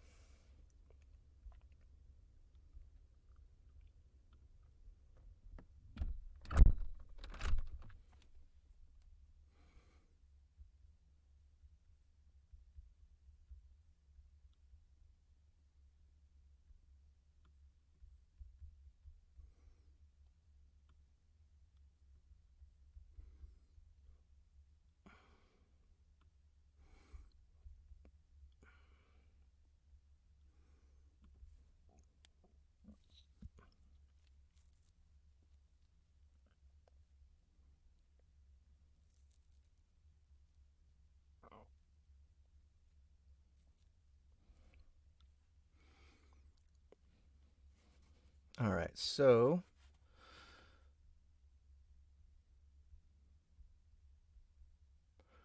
let's do this.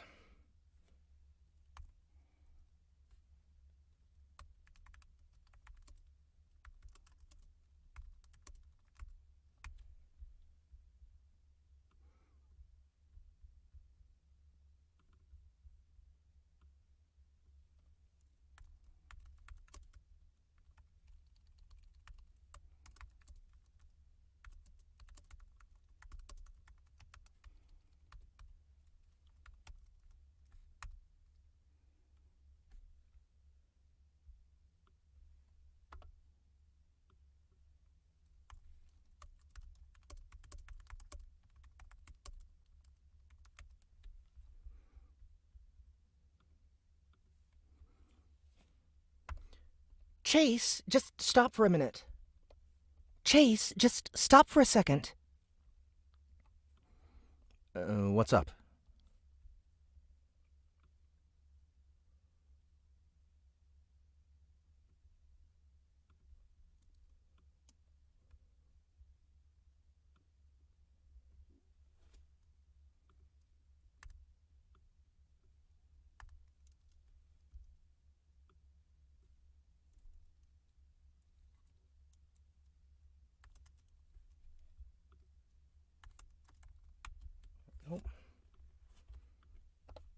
What's up? What's up?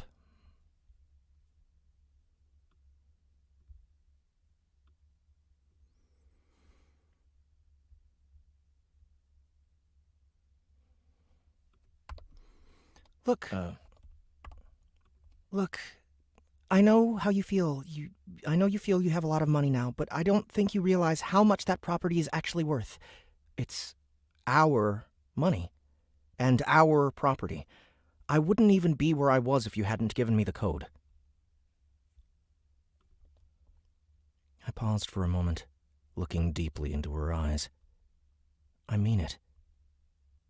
It's your cash to keep, Iris. I can't keep all this. Not with all the help you've given me. I mean, I wouldn't have used the Monster Hunt app if it wasn't for you. I wouldn't have used the Monster Hunt app if it wasn't for you. We can discuss that later.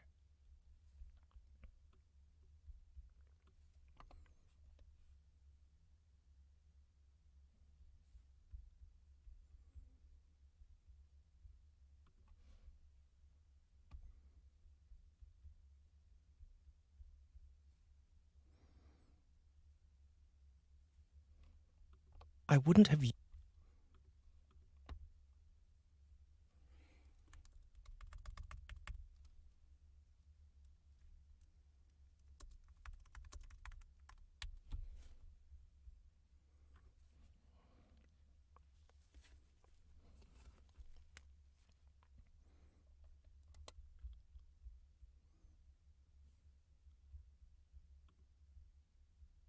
Discuss that later.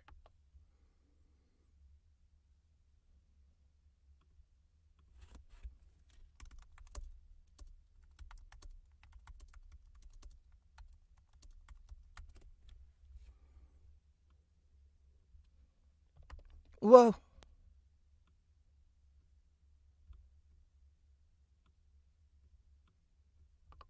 We can discuss that later. Whoa.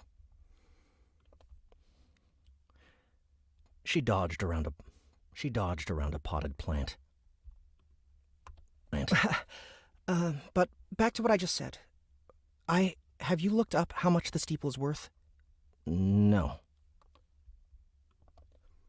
We passed a doorman attempting to look busy, but actually trying to burn out the clock.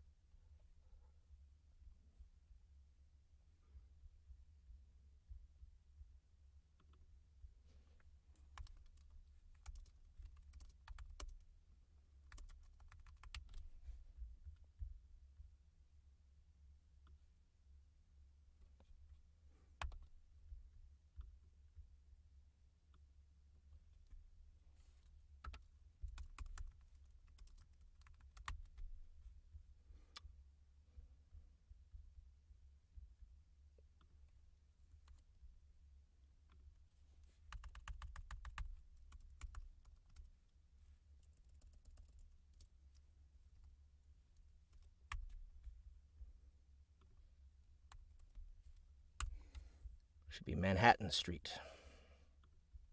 There we go.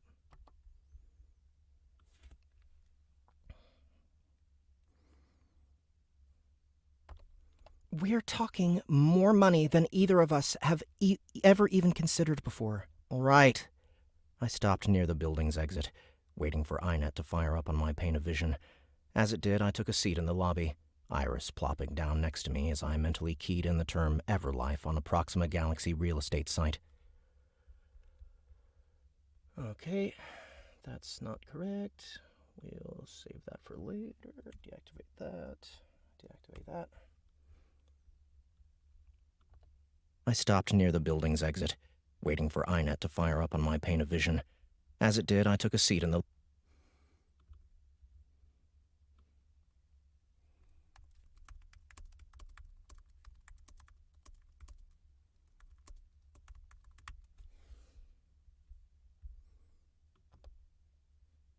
state site.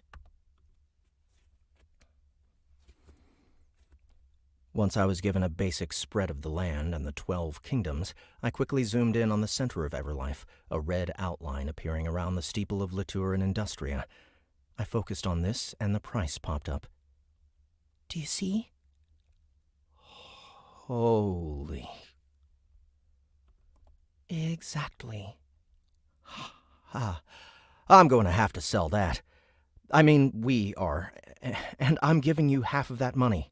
I really don't want to be in the center of Everlife anyway. Too busy, too many people vying for our attention. I prefer where we are now on the outskirts of Kingdom Lume. The number flashed away, and I couldn't help but shake my head. At least $100 million, and not Proxima dollars. Actual dollars. On the even brighter side, we can really pump up our dojo now. A hopeful look painted across her face. So, you're not going to quit the Monster Hunt app? Who said I was going to quit? I'm just not interested in playing the same way I was playing before, for money. It's just not as big of a concern of mine. So anything that would help me catch creatures that are worth more money, or tournaments or brawls, those types of things are less interesting to me now. Iris puffed her cheeks out as she thought this over.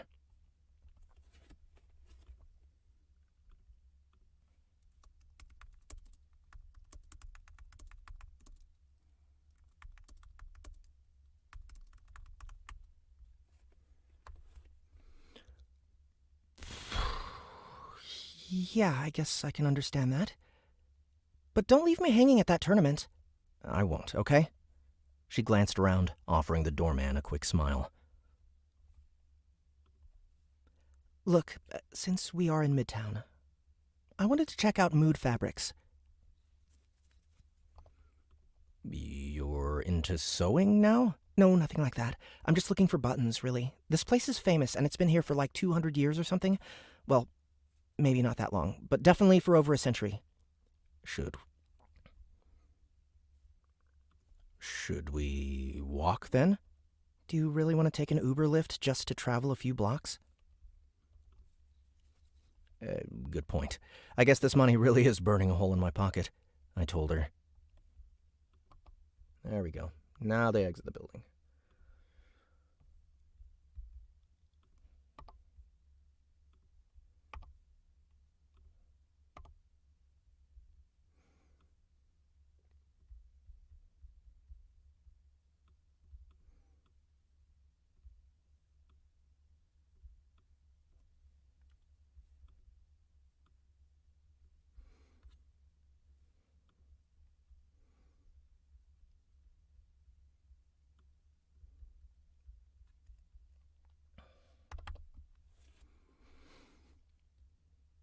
We exited the building, heading west on 39th Street.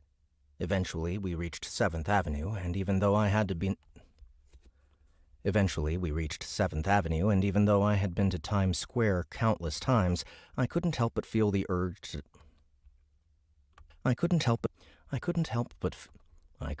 feel the urge to turn right instead of left on 7th, walk a few blocks down, and see the crowd.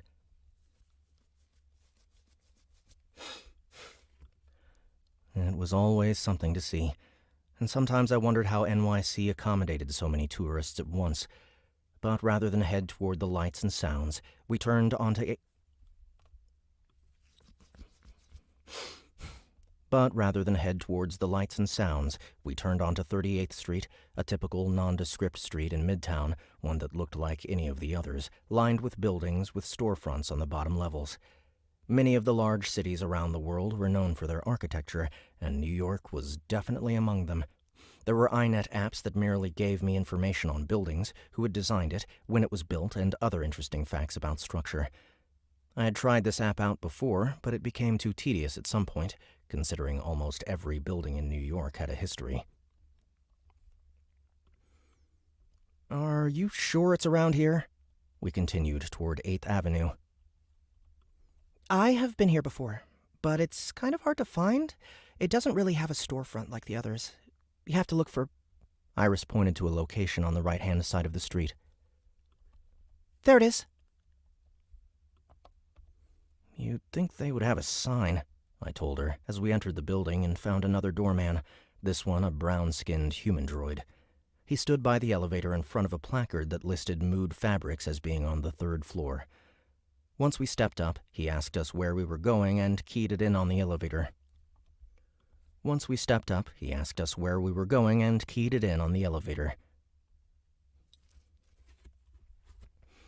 All right, we'll skip going into the building and just open the elevator door. Excuse me.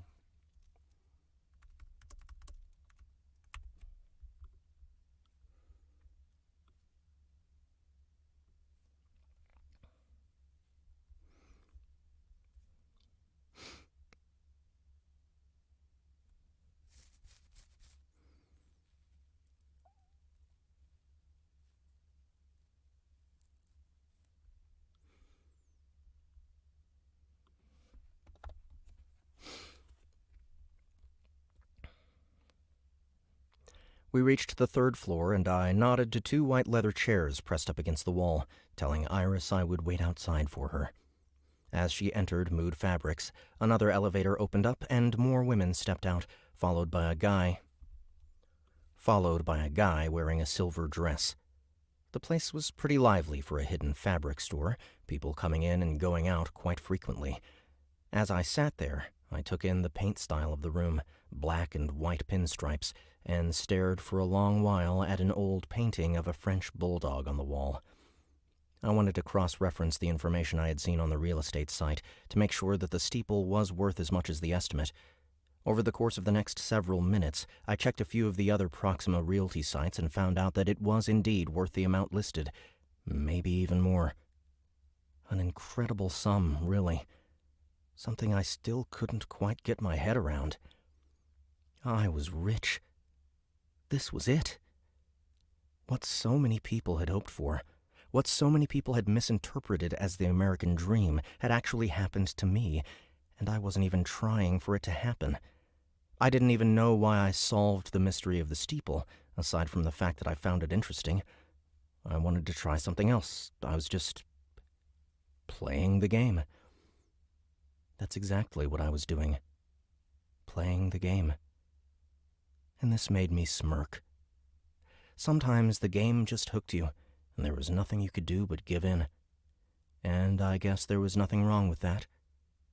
I stood, realizing that I was starting to sound like a philosophical asshole in my own head. Smoothing my hands over my pants, I took my glasses off, cleaned the lenses. Smoothing my hands over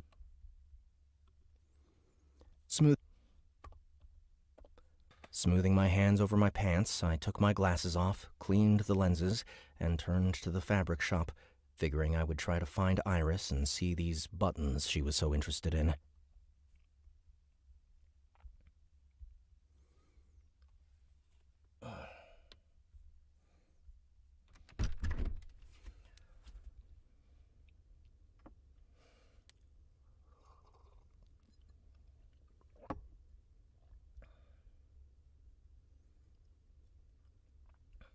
I don't know. When I'm reading, for sure, I hear the voices in my head. I work them out while I'm reading. If I'm reading alone, or especially if I'm reading comics or something, definitely I'm hearing the sound effects. I'm hearing everything.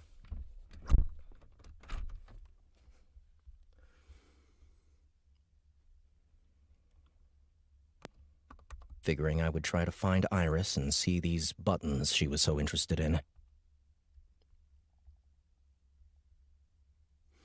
Alright, so...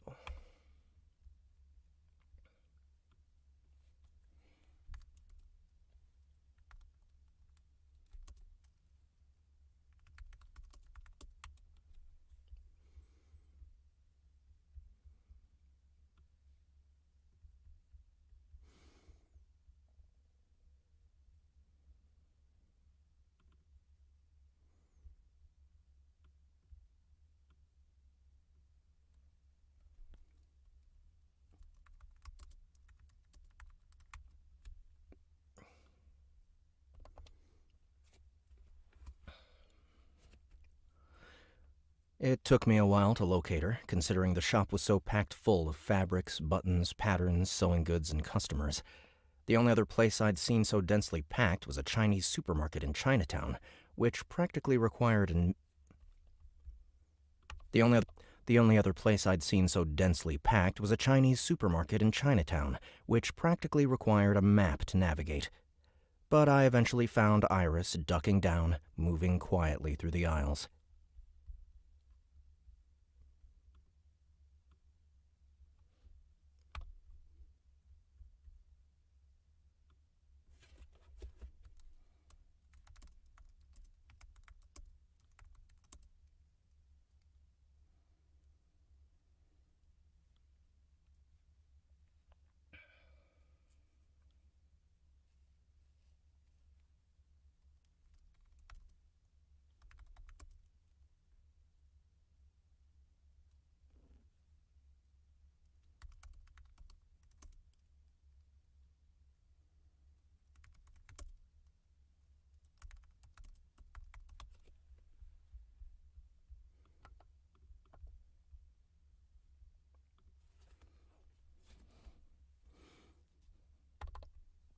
Hey!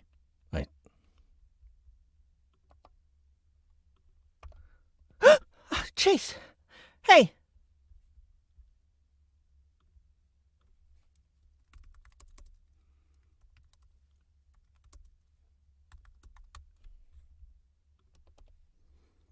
She was embarrassed. Embarrassment came over her face as a heavy Hispanic woman wearing a neon jacket squeezed past us.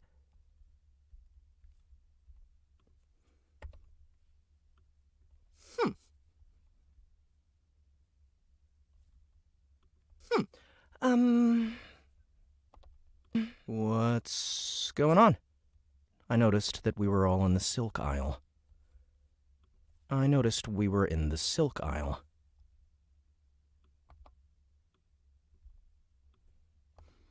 This isn't buttons?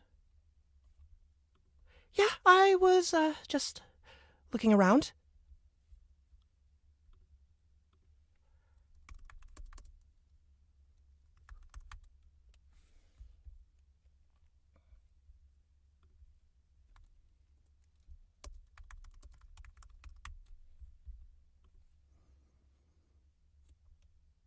Iris glanced left quickly and nodded her chin. Hold up. Are you hunting right now? Maybe? Seriously? Yes. Are you going to join or what?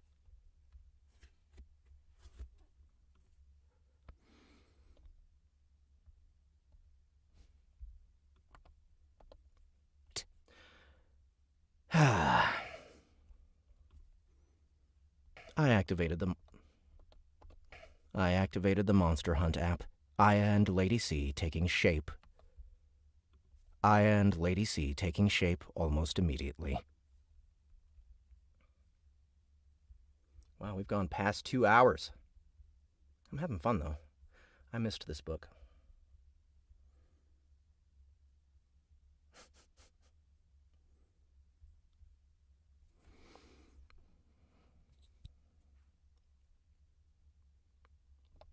Lady C had both her blades out. Aya's buster sword was sheathed on her back, the Thulian striking a cool pose while also giving me a skeptical look.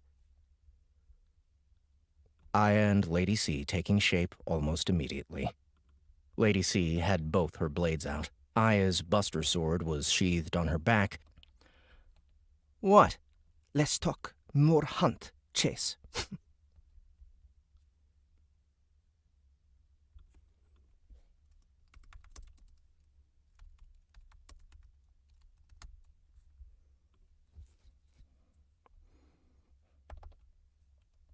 You're the one standing there with a grin on your face.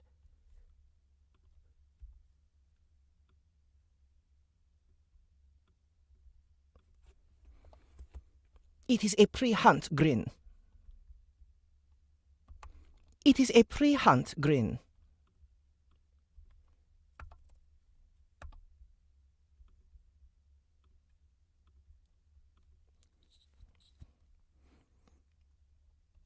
What are we hunting anyway?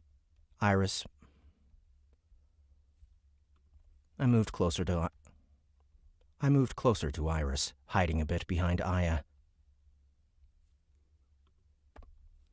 It's called a Brigantia, a sort of goddess of sewing. The reason Iris wants her on the team is because she can heal, but she's not class Sana like a normal healer. She also has a defense spell. Definitely helpful. Okay, and is she worth any tokens? Not much, but I think she'll make up for it in usefulness. This seems like a bad place to hunt. Aya brought a finger to her mouth as she looked behind me, the Thulian warrior slowly drawing her sword.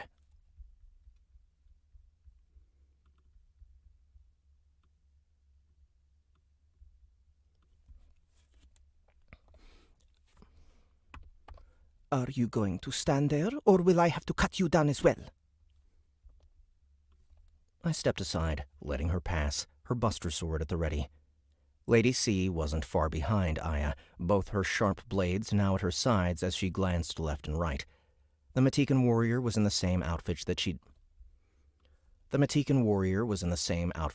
worn back at the tournament, a short skirt and an armored top that was a little too revealing to be taken seriously. That was something I definitely wasn't going to stop doing. It didn't matter if I was in this world or the Proxima Galaxy. Playing in front of people that were cheering me on was the way to go.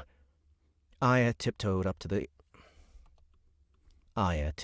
end of the silk aisle. Gesturing with her eyeballs that the Mithri in question was near, that she could see her. The Thulian still wore the cap she had picked up after one of our brawls, but this time it was backward, her red hair spilling out the sides.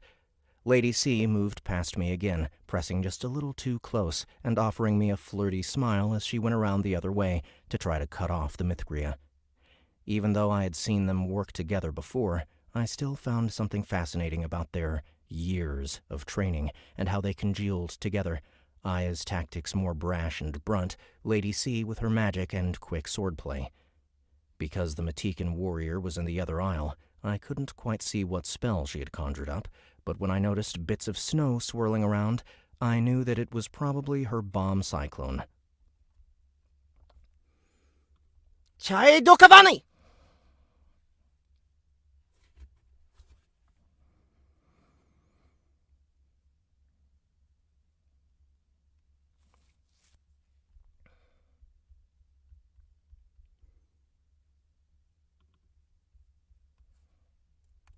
Alright, so when there's going to be a shit ton of sound effects and it would be a big waste of time for me to go labeling everything, I just say action scene in a MIDI clip, and then I just stretch that as far as it needs to go so that Ahmed knows, okay, I'm going to illustrate as much of this as I possibly can.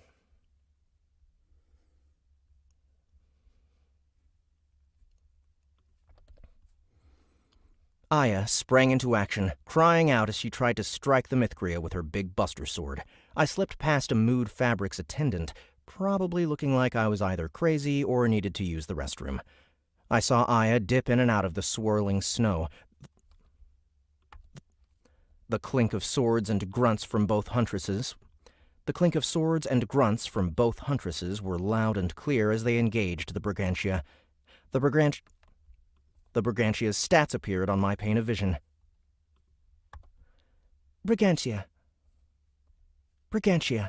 Level 9. Class, Terra. Subclass, Lume. Tokens, 1.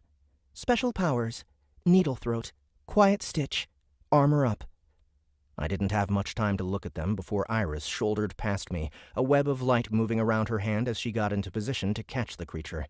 Iris slipped, taking down a barrel of rolled-up fabric with her, the fabric falling into the aisle and some of it rolling in the opposite direction. One of the bundles caused a man to slip and catch himself by grabbing onto a swath of satin, which brought down an entire rack of fabric. "Shit!" I said as I moved over to Iris, a web of light now forming in the palm of my hand.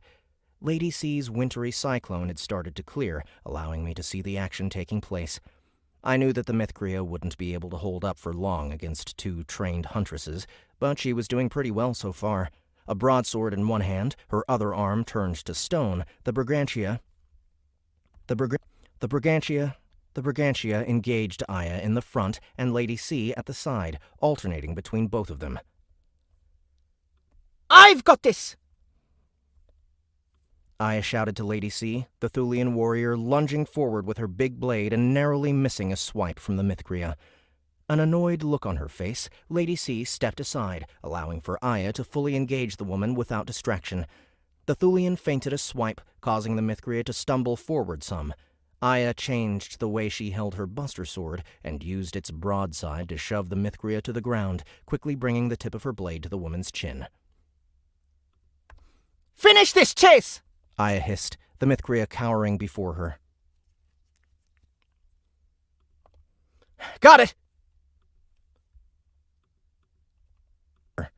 Got it!"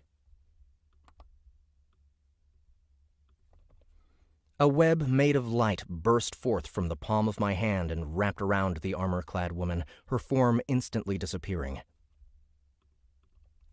"Sweet!" I started to say, just as I felt a tap on my shoulder.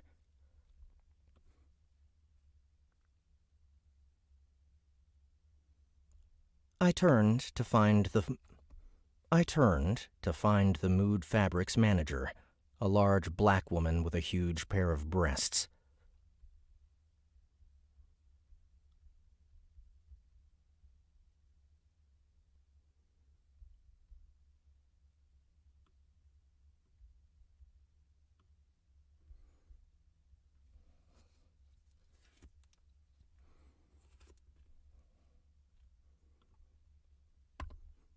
I don't know what the hell the two of you are doing in here.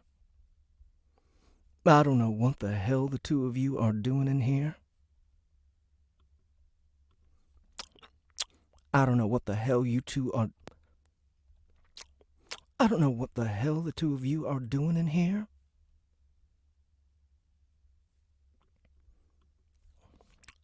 I don't know what the hell the two of you are doing in here, she said, smacking her gum, her eyes narrowing. But I'm about to call the cops. That's okay. You don't have to do that. That's okay. You don't have to do that, I told her. I lifted my hands up. I'll pay for any damages. You better, she said, nodding Iris over. Sorry.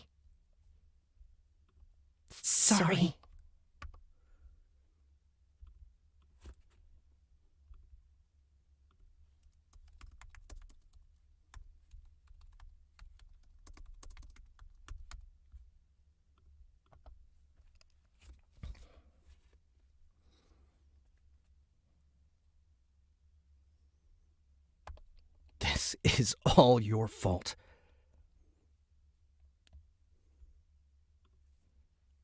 The manager led us to the front counter. In the end, the manager only charged a couple $100 for some rare fabric that was ruined by touching the ground. We left Mood Fabrics as quickly as we could, Iris without the buttons she'd come for, and the huntresses back at the dojo. The two of us took the elevator down to the first floor and stepped outside, back onto 38th Street.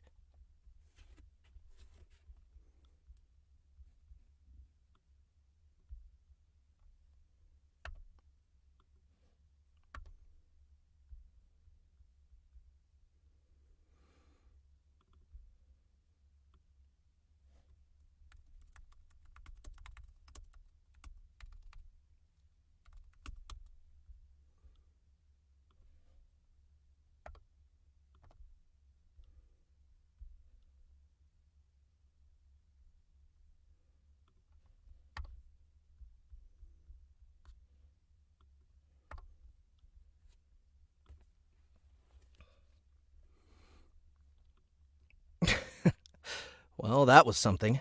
But it was fun, right? I shrugged, but that did nothing to stop the smile creeping across my face. I guess. So what now?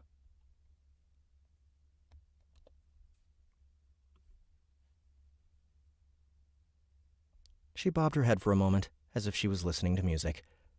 Okay, I have an idea. Have you ever wanted to stay in one of those big hotels in Manhattan? Like the 50-floor ones with glass walls? You know what I'm talking about. Yeah, I told her. An image came to mind of what one of these hotels would look like. Of course, that image sparked Google Face advertisements, one of which let me know that there was a particularly popular hotel on 42nd Street with views of the financial district. Done. I booked a suite that had 2 beds and a terrace. All hotels came with an optional Proxima package, so I went ahead and booked one of those too, knowing that we would probably end up diving later. Seriously? Tonight? Why not? You have class tomorrow, right? Just one. Good. Then that should give us plenty of time. Besides, we did make some promises in Everlife. Or at least I did. Let's order some room service. And then log in. Sounds like a date. She looped her arm through mine, both of us turning toward 8th Avenue. Date? Date? Sounds like the best night ever. Also, next time you decide to go hunting in a fabric store, how about letting me know beforehand? Deal. Iris said, with a big, goofy grin on her face. All right. Well, that will be our show for today. That is the cold read for today. Thank you guys so much for coming to hang out with me while I read that. Be sure to subscribe to this channel, like this video if you did like it, and you'll be notified next time I come in. Let's see, tomorrow morning, I'm hoping to get in at about 10 a.m. tomorrow morning to do some more Monster Hunt narrating. Also don't forget to go to soundbooththeater.com. If you haven't listened to Monster Hunt NYC yet, it is available there for just $7.99. It is our very first full sound effects and music. They're called deep dives right now, but we're about to launch our new app soon, which means we're changing the names of our stuff. Instead of audiobooks, they're going to be called classic audiobooks, and instead of deep dives, they're just going to be called cinematic audio, because we're tired of trying to explain to people what deep dives are. I think it was kind of like clever marketing for lit RPG stuff, but it wasn't really working out. Some people liked the name, some people didn't. We're changing it, just so everyone knows what the hell's going on. But it's our very first one of those full sound effects and music. Annie and I did all the music ourselves, with help from Aaron J. Morton as our producer. It's an amazing piece of audio, so please go check that out if this got you interested. And also, we just released Song of the Depths on our platform last week. That was on Audible for a while, but now we've switched it to non-exclusive, so maybe it can get some more attention on our platform. That's by Bonnie Price, and that is basically a reverse harem, but it's softer. It's not too spicy, right? And it's Annie Ellicott is the narrator, and all 4 of the Soundbooth Theater guys at the time did voices for it. So it's a big production, and we're hoping to get more people interested in it. So go check that out if you want to support us. It's just $9.99, and it's 16 hours of audio, I believe.